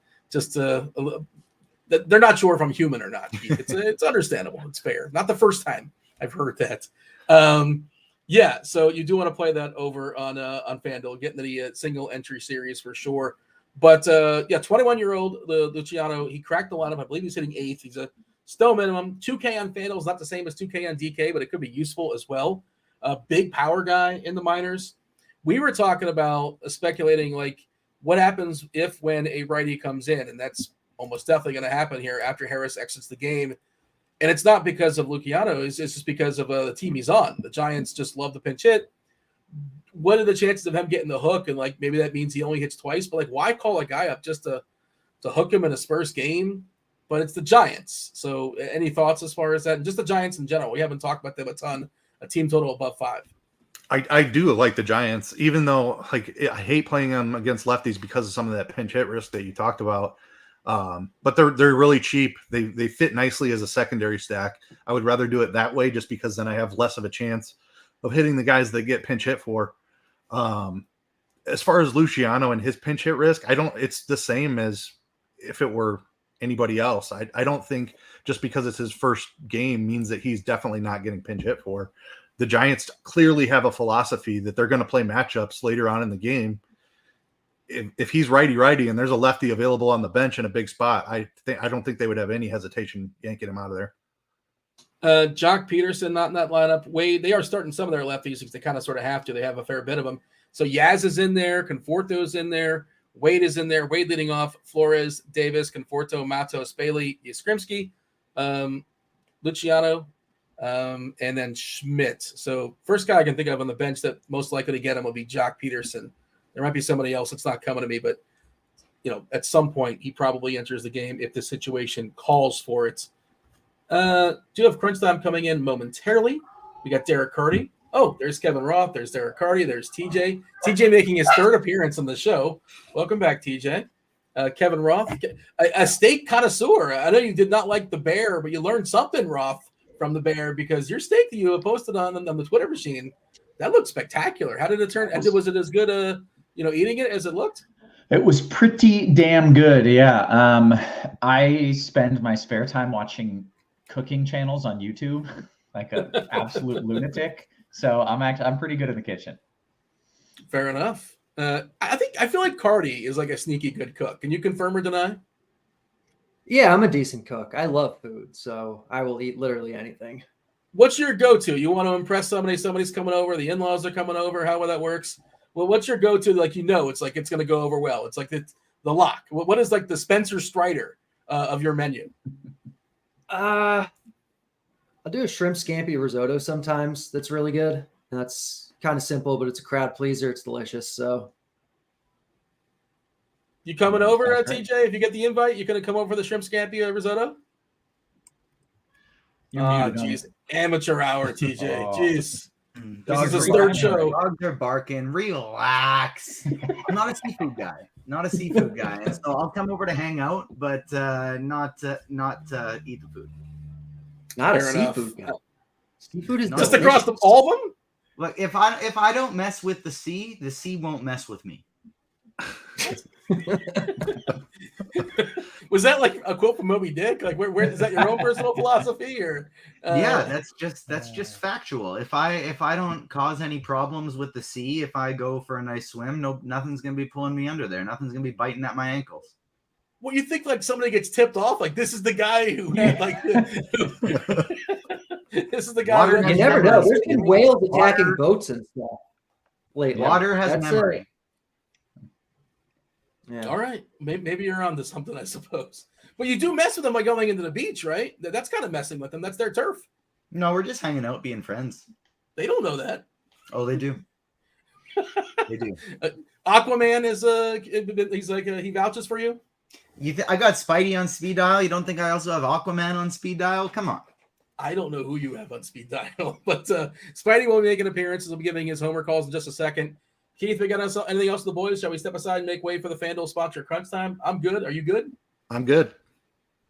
That was Keith. I was Dean. Fanduel sponsor Crunch Time. You got Chief Meteorologist Kevin Roth. You have DerekCarty, who hates Spencer Strider today. At least the bat does. I'm curious to hear you guys having that conversation. And TJ has already vouched. He's going to be yelling at you and arguing with you. And he's got Spidey and Aquaman on layaway. So be prepared, Carty. Here it comes. It's Roth. Take it away. I didn't know we were going to have drama on the show. Looking forward to it. Good stuff as always. Welcome to it, ladies and gentlemen. This is Crunch Time, episode of the day. Back at it with a little night slate. We got two of the sharpest minds in the biz. DerekCarty, creator, inventor, CEO of The Bat. What up, Carty? Not much. I'm a little disappointed. You don't like the bear. You don't like seafood. I don't even know what to make of this right now. So I maybe had a little bit of a Twitter rant after the Christmas episode of The Bear, where it was just an hour straight of people yelling at each other. And I was so triggered. Like I hated it. Every episode since then has been tremendous. So I was maybe one episode too early to say I hated the show. I actually, since that one episode, have really enjoyed it. So well, that's good. I was wrong. I admit it. Carty, you'll learn how to do that one day. But it's called admitting fault. Hey, we got TJ as well. What up, TJ? Doing well. Ready to dive into this slate. Yeah, I don't know if there's actually going to be big beef, and I bet Carty's probably going to say something similar like, yeah, you can play Spencer Strider in tournaments, and I'm going to say, yeah, play Spencer Strider in tournaments. So if that's what happens, then there's probably not going to be. No, I'm going to say don't play Spencer Strider in tournaments. I'm going to say something the opposite of that. Good. Well, then I'm going to say do it. He's the best pitcher on the slate. Excellent. Okay. I'm going to say he's not.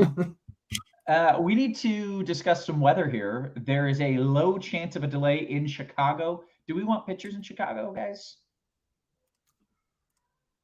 Yes. Lance Lynn is going to be one of the main pitchers people are going to be going to.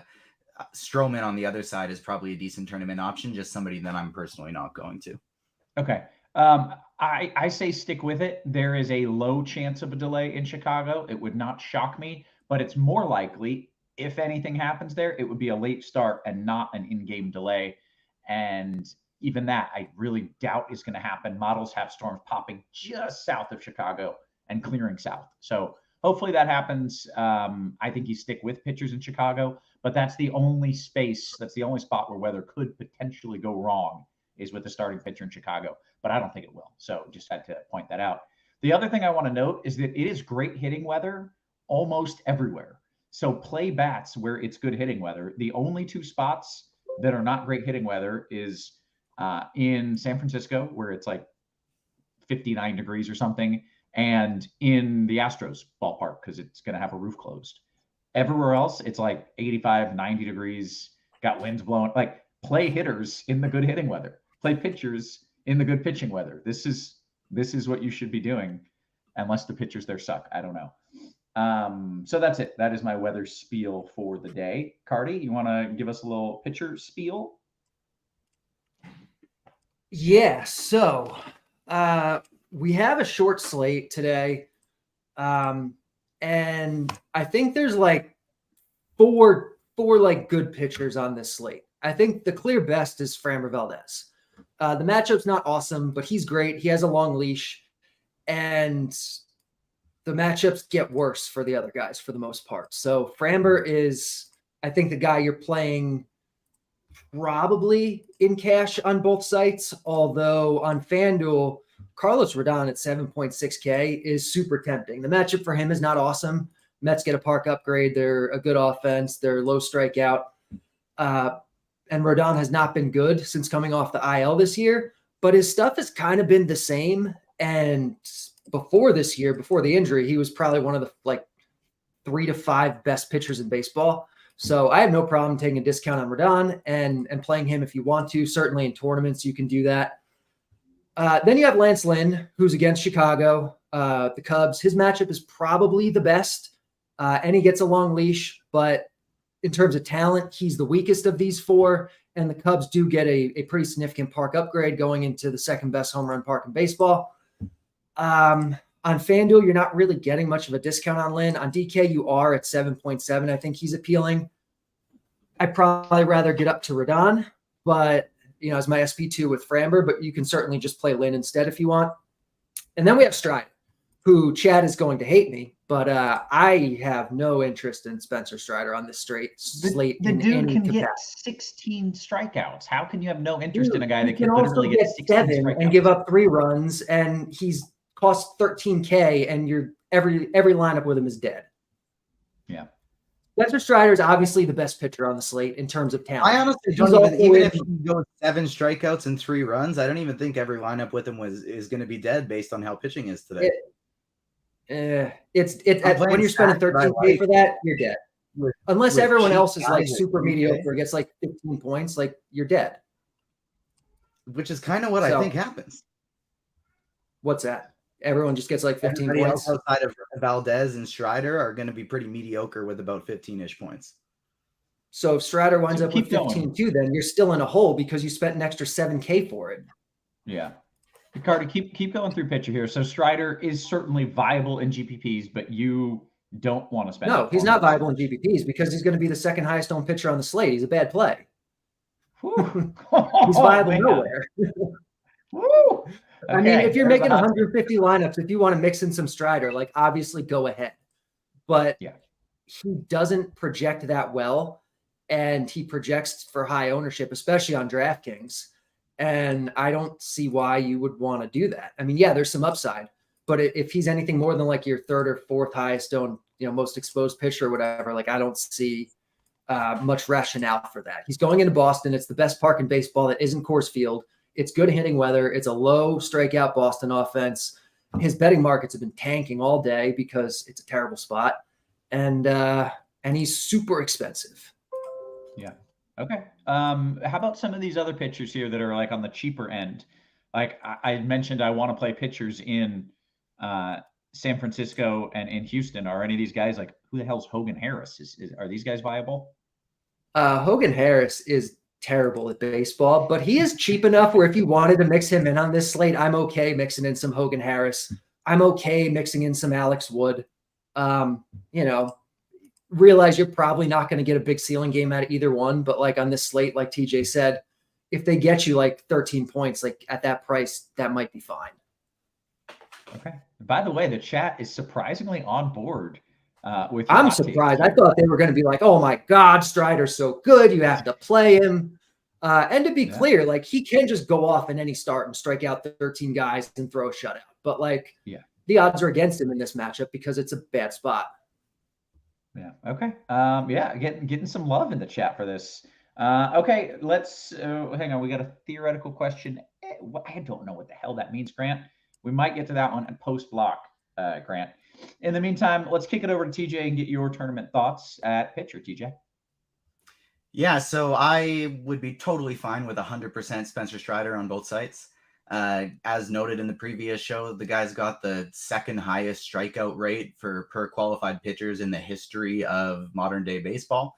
And so I'm always going to go with that. The lineup today for Boston has a 22.4% strikeout rate, which isn't actually that bad. It's even 2% higher of a strikeout rate than Texas, who Valdez is going up against, that I also love. But I want to be paying up for both of these guys because there's so many cheap bats on the slate that I really like. Like, obviously you have Atlanta up top offense on the slate. And if you're doing the double pay up like I am for pitching, you can't get Atlanta while doing that outside of maybe a mini stack with the guys in the back half. But there's just so many offenses on this slate that I really like in the cheap tier. And then I'm probably just like, so I'm going to have a lot of Houston and a lot of Cubs today, but I'm also going to get to Lance Lynn and Andrew Heaney.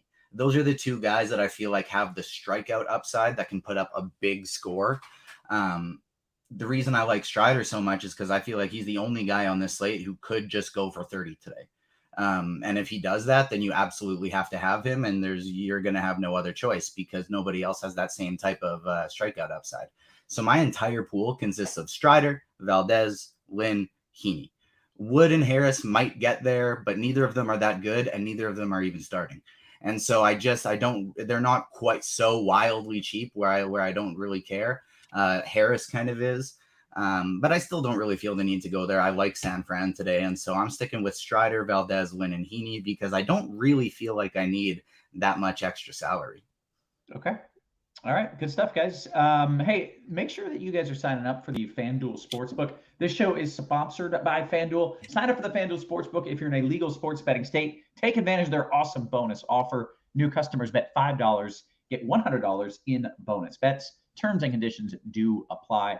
Also, make sure you're signing up for the FanDuel Single Entry Series. Got $5 entries and $100 entries.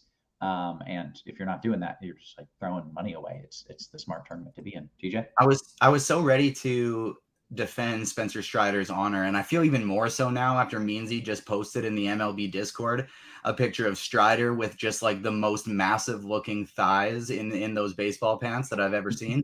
And so that's at least an additional 2 strikeouts to his projection. And so definitely feeling good about that one right now. But also, I forgot about the Spidey bombs. And so I got 5 prepped and ready to go today. So I was thinking we could do one at 100 likes, one at 125, one at 150, one at 175, another one at 200, because I know with over 500 people watching, we can get up over 200. And so the first one that I gave out early on the morning grind last night, it's Cody Bellinger. He's my favorite bat on the slate. He's plus 350 on FanDuel. Cody Bellinger is Spidey Bomb number 1. I'm assuming we're going to get over 125. We just did. Second one, I mentioned Atlanta is the top bat on the slate, and Michael Harris is plus 680 on FanDuel to hit a home run. And he is Spidey Bomb number 2. Very good. All right. Let's talk about some of the stacks, TJ, and I will allow you to lead us off there. I guess Atlanta is where we start. Atlanta's number 1, but they're also pretty pricey. And so if you are doing the Strider Valdez thing like I am, it's going to be tough to get to those guys unless you want to just do like Rosario, Ozuna, Arcia, Harris, which is totally viable as well. My second favorite on the board is going to be the Cubs. Ton of lefties in there that I really like getting to. They're picking up more ownership than I hoped that they would. But I still really like these guys. Obviously, it's pretty good weather everywhere, but the lefties against Lynn and then even the righties in the stacks once it gets to the bullpen, I absolutely adore today. My third favorite is probably going to be Houston, followed by San Francisco. Really like both of those teams for tournaments. The nice thing about San Francisco today is you have some guys in there like Conforto batting 4th in the middle of the lineup so that you're not going to have to worry about pinch hit risk for him because it's a lefty coming in. Oh, I guess unless they really go for it, then they pinch hit him after the opener. But I don't think that's what they're planning on doing. But I do still like the San Francisco stack today. And then Houston back fully healthy, more expensive with all these bats in there, but I do still really like them in tournaments today as well. And the final team I want to get to is Oakland because they got a lot of cheap bats today. Alex Wood is not very good, especially to righties. And so Zach Geloff and Ramon Laureano and Brent Rooker and even JJ Bleday and the potential lefty. I like all of these guys. Okay, great. Any other teams' names that you want to throw in there, TJ? It's 5-game slate, so you absolutely can stack everyone. But in terms of narrowing down my favorites, it's Atlanta and Chicago as my tier 1, and then Houston, San Fran, and Oakland for salary savings, and New York Yankees, as well as my next tier. Okay, Carty, where are you going stack wise? I feel like TJ missed the best stack on the slate. One of the best stacks we've seen in weeks. Maybe one of the best stacks we've seen all year. Well, let's hear it. It's the Boston Red Sox. Oh, Jesus. Defend your Red Sox. So here's the thing. The Braves are the best team on this slate. On FanDuel, they're going to pick up a bunch of ownership. On DK, maybe not like a crazy amount because they're so expensive. But people are going to gravitate towards the Braves. They're going to gravitate towards the Yankees. They're going to gravitate towards the Astros. And probably to an extent, the Cubs a little bit too. That's kind of like the top 4 of the top 5 teams today in terms of projection. The 5th team is the Boston Red Sox, who are not overly expensive. You're serious. I thought you projected. I thought you were I'm completely serious. Okay. They're not overly expensive. They project just as well as the Yankees or the Astros or the Cubs. If you look at the bat, they actually project technically 3rd best on the slate today. And they're facing the pitcher who's going to be the 2nd most owned. So you're getting a monster amount of leverage. You're getting them at low ownership. You're getting them at reasonable prices.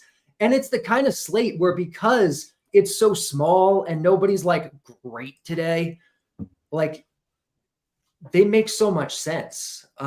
So I really like them. I think the Braves for sure, though, like if you have the money to do it, like if you're doing the weird, like Hogan Harris, Alex Wood kind of thing, you can definitely afford a Brave stack. If you do the Lance Lynn thing, you can definitely afford, a Brave stack. But I mean, it's not like Boston's guaranteed of anything, but there's a lot of reasons to like them today. First and foremost, because nobody's going to play them because they're against Spencer Strider, even though the environment is so good.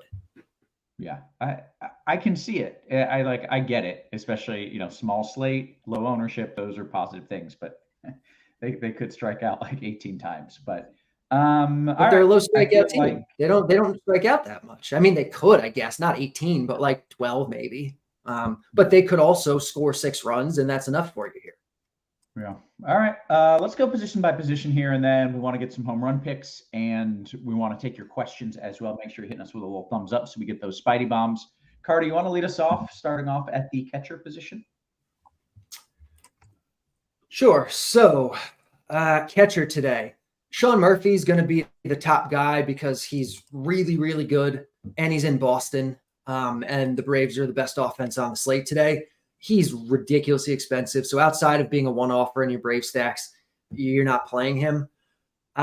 In cash games, I think you're probably just punting. You can do Yainer Diaz, assuming he's in the lineup against Haney at 3.9, but it probably makes more sense just to go down into the mid 2K range. We're missing some lineups still, I think, but hold on, let me refresh here. Give me 1 sec. Let's see if anything came in since the show started. Okay. You can play Shea Langelier for 2.7 against Walker and against Wood, I guess, after him. You can play Higashioka. You can play Connor Wong against Strider. So I think that's probably where I'm living with catcher today. Okay. TJ, your thoughts on catcher? Yeah, probably don't feel the need to play many of them outside of like Murphy or something like that in a stack on FanDuel. But on DraftKings, I like the idea of if you're paying down for pitcher, getting up to Murphy in tournaments. I agree. Higashioka is probably like my favorite cheap play today. Don't mind the Langoliers call. And Patrick Bailey is another guy I like today. Okay. First base. And just one other guy at catcher. If you need to full out punt, like I think it's totally fine to go Maldonado or even Tucker Barnhart today. First base, very strong position, high opportunity cost. You have Matt Olson up top if you can get up there. You have Cody Bellinger, who you can play at first or in the outfield. And then Pete Alonso is probably my third favorite. I'm not interested in a full Met stack today, I don't think, unless I was playing more lineups. Like I'm interested in everybody in 150 lineups. And going back to Carty's Boston take, for what it's worth, if I was running 150 today, I'd probably have 80% Strider, and in the 20% lineups I don't have him, those 20% would have either Boston full or mini stacks. So I would probably be 1 second. I'm looking at Vegas totals to see if I'm like totally on an island here. Okay, everyone's going to play a bunch of Astro stacks and a bunch of Cubs stacks. Like they're going to get ownership. You look at the implied total for the Red Sox, it's 4.5. The Cubs are 4.67 and the Astros are 4.93. Like it's not even like Boston in terms of just Vegas is projected like that much worse than these teams that everyone's going to play. And no one's going to play Boston. Like it's just silly. Yeah, if I was playing more lineups, I would have them in my non-Strider lineups. For what it's worth, I think Strider probably gives up 3 or 4 runs and strikes out 14 Boston bats today. This lineup that they have in there, they're not that low strikeout of a team. There's the guys like Turner, Devers. They don't strike out a ton. Verdugo, but there's Duval, there's Duran, there's Cassis, there's Wong, there's Chang with guys that they can rack up the strikeouts. So on a small slate, it would not surprise me if Strider's the highest scoring pitcher by a fairly wide margin, and Boston gets there because they get 3 home runs kind of thing. Mm-hmm. I actually think that's totally reasonable on a slate like this. But going back to first base, Bellinger is my favorite for point per dollar. Alonso is my favorite tournament pivot. And then Olsen is my favorite guy to pay up for. If I need to save salary, it would either be Wilmer Flores or all the way down at 2.4 to Mark Vientos. Okay, Carty, any names at first you want to drop for me? Oh, yeah, the Yankees are only 0.8 runs above the Red Sox as well. So really the only team that's actually much above Boston is Atlanta. Just saying. First base, are we talking about? Mm-hmm. Yeah. Olsen, obviously, in your Brave stacks. I think you mentioned Bellinger, right? Like I like Bellinger quite a bit today. I like Tristan Casas quite a bit for Boston. I like Wilmer Flores quite a bit today. And yeah, that's probably first base. I mean, I guess you can punt with Jose Abreu on Fanduel too. Okay.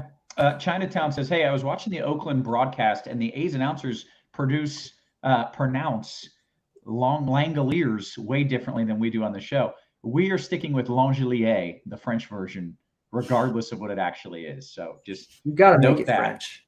You got to make it French. It's way more fun. All right. How about second base, Carty? Ozzy Albies is going to be the top guy because Braves are basically always going to be the top guys, but he's expensive, especially on DK. A little more affordable on FanDuel if you want to try to get up there. We have Jose Altuve back for Houston. He's a couple hundred less than Albies. You can certainly get up to him. But then we have Gleyber Torres for $3K on FanDuel. He's hitting second for the Yankees. He's against Quintana. He's got the platoon advantage. He's super reasonably priced. I think you probably just play him in your cash games. Over on DK in the same lineup, you have Oswaldo Perez for $3K. So I think he is really interesting if you're going to punt. I think Justin Turner, now that he's second base eligible and second base is so gross, I think he's a really interesting play tonight against Strider. Yeah, that's kind of second base for me. Okay. TJ, your thoughts at second?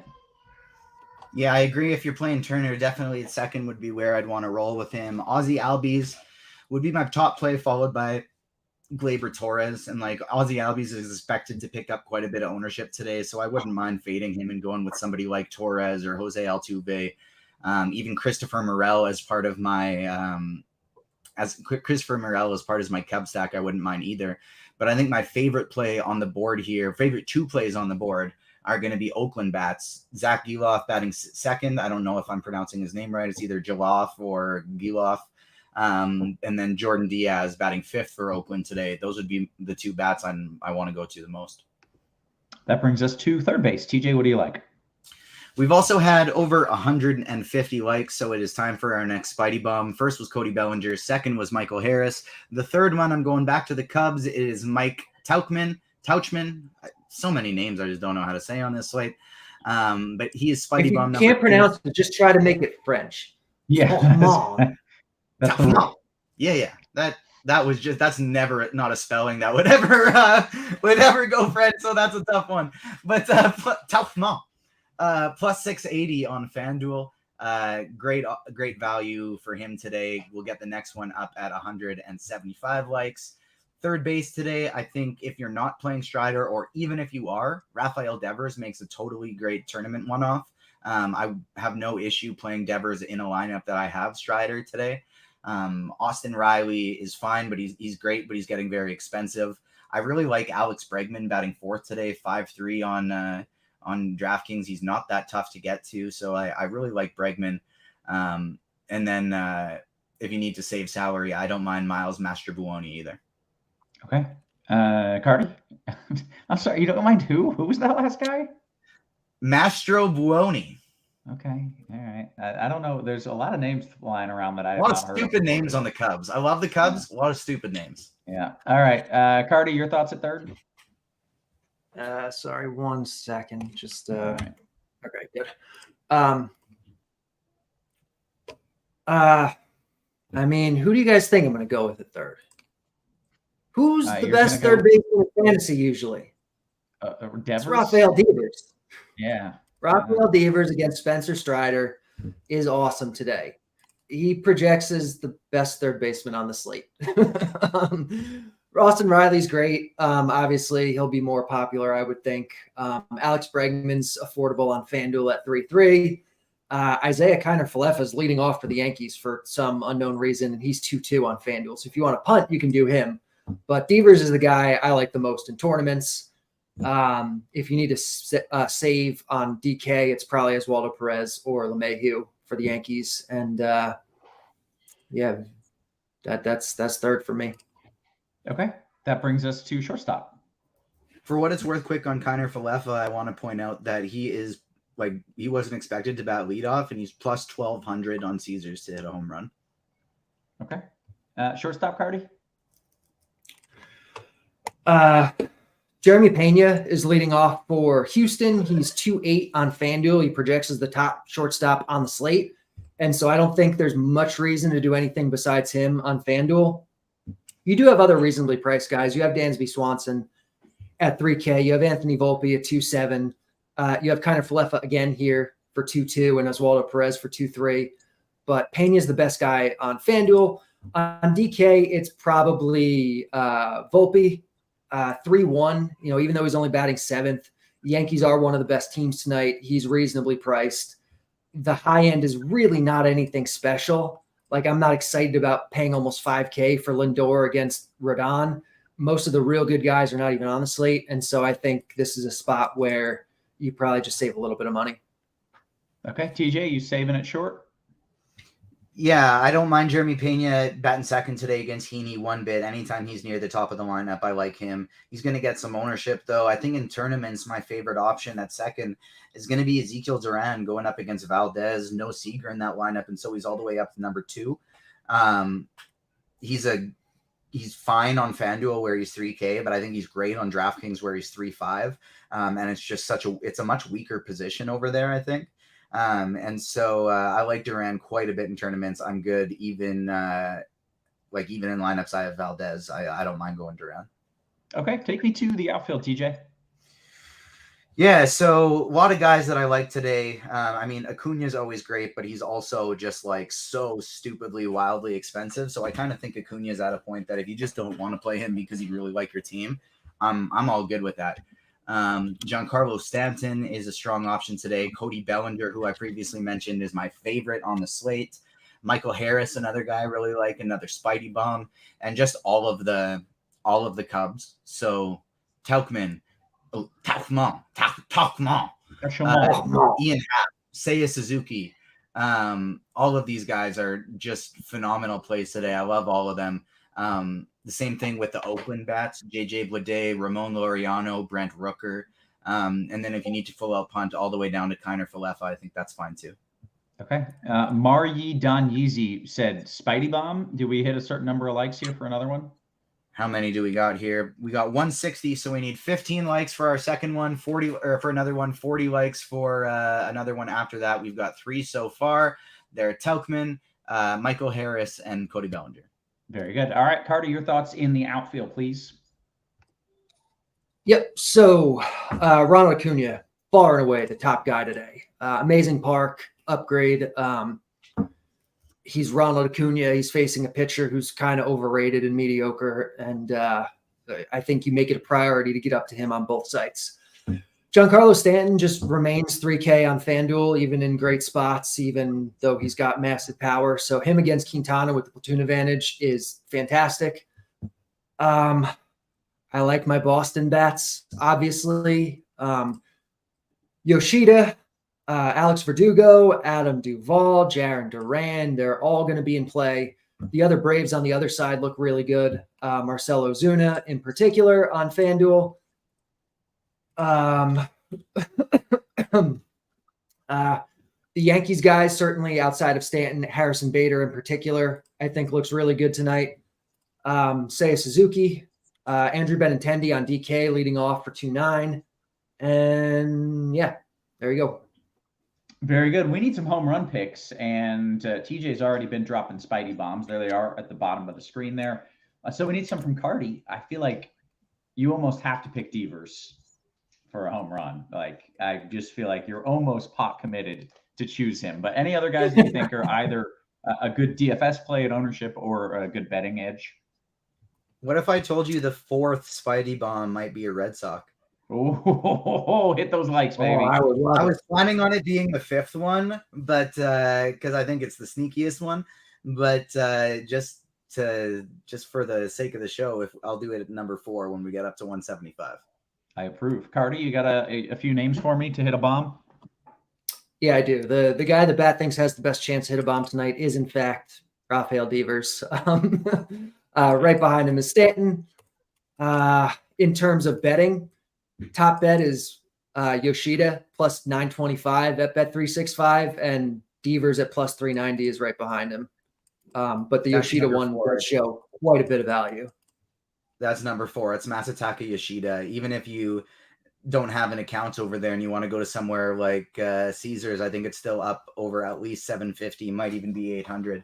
And so that's just a great value today. Strider's probably going to strike out double-digit guys today, but he gets hit hard when he does get hit. And so, and Yoshida, I believe has the lowest strikeout rate in that lineup at 10.4%. And so he's my favorite guy. Okay, very good, guys. We have about 15 minutes here until lock. Let's take some QQs, throw in anything you got, and make sure that you're jumping in the RotoGrinders Discord, by the way. We're making a concentrated effort to all hang out there. It's a good spot to be, so join us. Have some fun. Let's do it. Let's scroll up just a little bit, see if we got some QQs. Here we go. DK's single entry TJ is playing Mets 3-4-5 with Red Sox 1-2-3-4. Too cute. No, I like it. All right. I think it's almost like, unless your pitchers are terrible, like I don't think you can really get too cute on a 5-game slate even. That's true. All right. Ball says DK Cash, Carty, Flores, or Bader? Probably Bader. Okay. Chad is hoping that we could actually L21 and Chad, 2 people in the YouTube chat, saying, can we recap pitchers? They joined a little bit late. Carty, would you mind going over like your DK Cash pairing and then what you like in a GPP?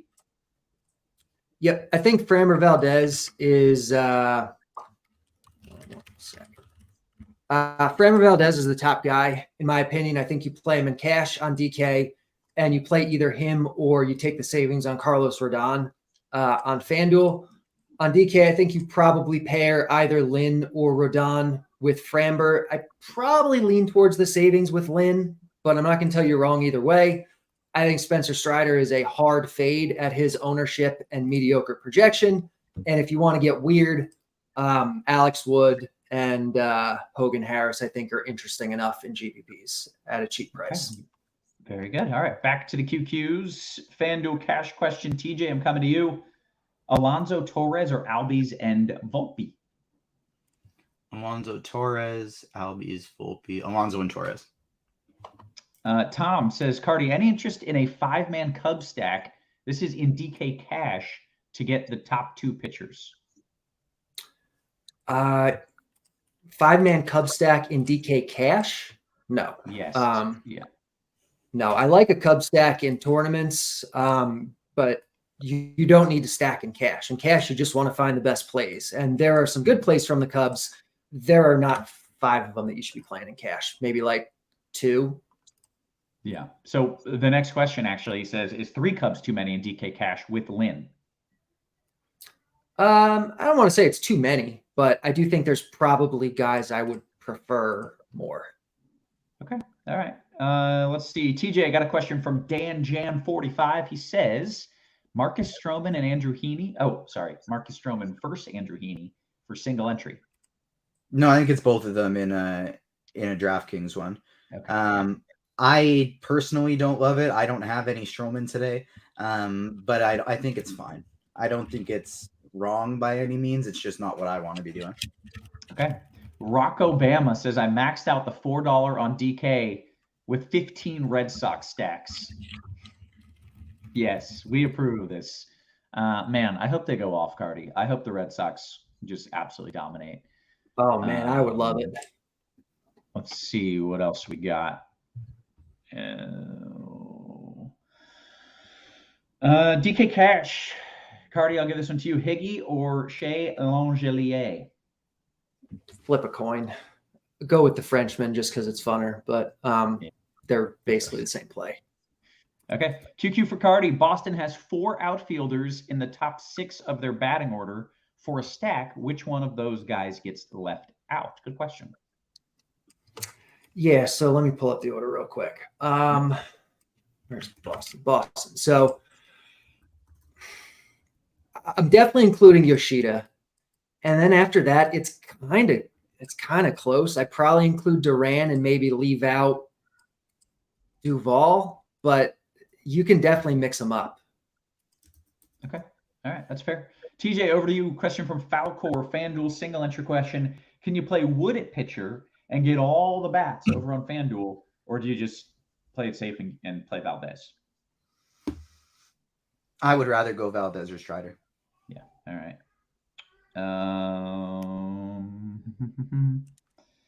Let's see what else we got here. Doing a good job catching up on the questions. Is it still too dangerous to take Rodon tonight? What is that a weather question, or does Rodon suck? I don't understand the question. He is in general very good, and he has sucked since coming back from injury. And so it's whether or not you believe in his long-term skill set or you're worried about his current form. Gotcha. Okay. Carty, you didn't think Rodon I'm was not playing him. Right. But Carty, you were okay playing Rodon, I thought. Was that the dude we talked about? Yeah, I am. I mean, it's a short slate. No pitchers are really good here. Rodon, yeah, he's been bad so far, but his stuff looks pretty good. His price is good. The matchup's fine. Like I don't have a problem doing him today. Okay. And Carty, what did you type in the chat? Forgot about that. Can't leave him out. What was that about? That was in response to what is on the screen currently. Okay. I left Duvall out of the Boston stack, but he's got a revenge game, so you can't leave Duvall out. No, that changes everything. All right. We didn't know it was revenge narrative. The A's are using an opener. I think I got that coming in from RotoGrinders. Do we care? Yeah. Does that change anything for us? It not really. I mean, Hogan Harris, usually when a team uses an opener, the guy who's coming in behind him, which presumably will still be Hogan Harris, they won't go quite as deep into the game, but their chance of picking up a win will be higher because when they enter, they're automatically in line for it. So it's kind of almost a net neutral for the most part. So Hogan Harris, if you're thinking about playing him, is still basically the same play. Okay, very good. Let's kick it over to TJ with this FanDuel GPP question. Rodon, Lynn, or Heaney? Probably Lynn. It's Lynn, but I don't hate the idea of doing Heaney in tournaments. Okay.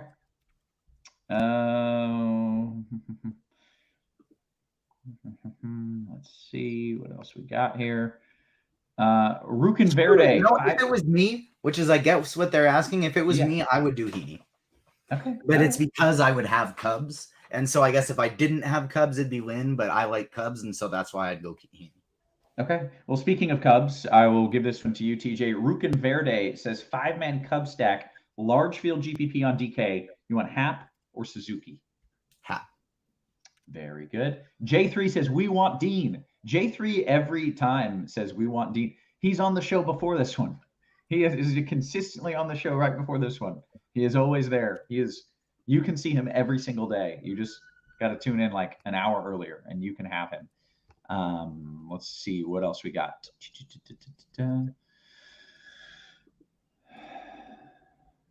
We've really caught up on just about all the questions. If you guys have any questions, get them on in here. Otherwise, we're gonna call the show. Snowfighter says, Carty, Hap or Blade, DK GPP one-off? Give me Hap. Okay, very good.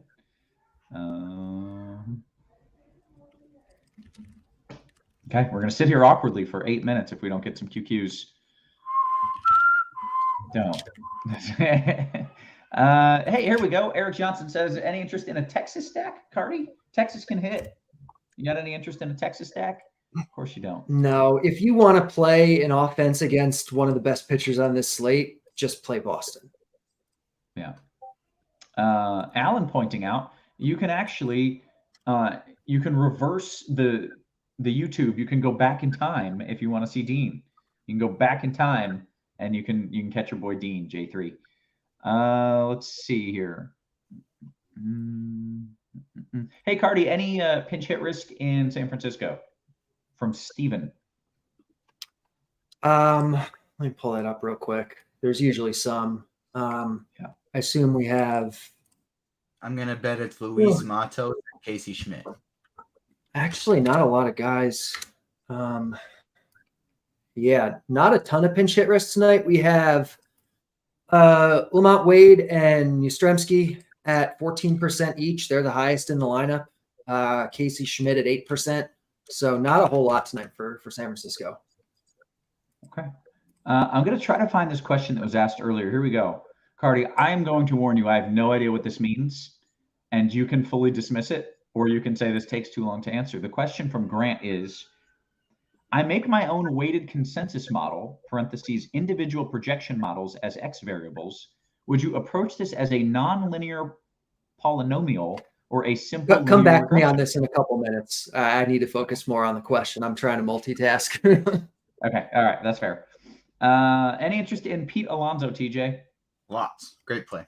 Yeah. All right. Olsen or Belly, TJ? Raw points Olsen, point per dollar Belly. Very good. 2v2 from Dante. Carty, you want Casas and Devers or Belly Riley? Casas, Devers, Belly Riley. I mean, in GPPs, it's certainly Casas, Devers. Even in cash, it might be Casas, Devers. It's Belly Riley by so far. No, it's not. Yeah. Cash, Belly Riley, GPPs, Casas, Devers. Yeah, that's probably the way I would do it, honestly. Yeah. Cleveland Picker says, hey, I'm late to the party. Can TJ run over your best stacks for me real quick? Atlanta 1, Cubs 2, San Fran 3, Houston 4. Okay. And Carty puts Boston firmly in that mix because they're coming in at, super low ownership and they're in a good spot other than against a really good pitcher. For what it's worth, in the bat, Bellinger and Riley is the higher projected combo than Devers and Casas. There you go. Well, that's the cash play. Yeah, that works. Sugar Ray says Yankees. TJ, you got any Yankees? Yeah, I like the Yankees today. They're probably my number 5 or 6 stack. Okay. Carty, do you think a 5-3 Red Sox Braves lineup is sufficiently contrarian in a GPP? I would think so, yeah. Yeah, we think so. DK, Carty, Swanson or Hoerner? Hoerner? Swanson. Okay. TJ, Hap or Tauchman, DK? Touchemont. Hap. Very good. On FanDuel, TJ, would you rather Cubs or Astros straight up as part of a secondary, as a secondary part of a 4v4 stack? Cubs. Okay. Carty, at shortstop, do you play Hoerner or Kenner Falefa in a FanDuel GPP? I mean, I probably like Connor Falefa. Okay. Random Octopus, which is a wonderful username, says, TJ, am I crazy for having both Heaney and Valdez in a DKGPP? No. Okay. Snowfighter, TJ, Stanton or Belly, DKGPP one-off? Belly.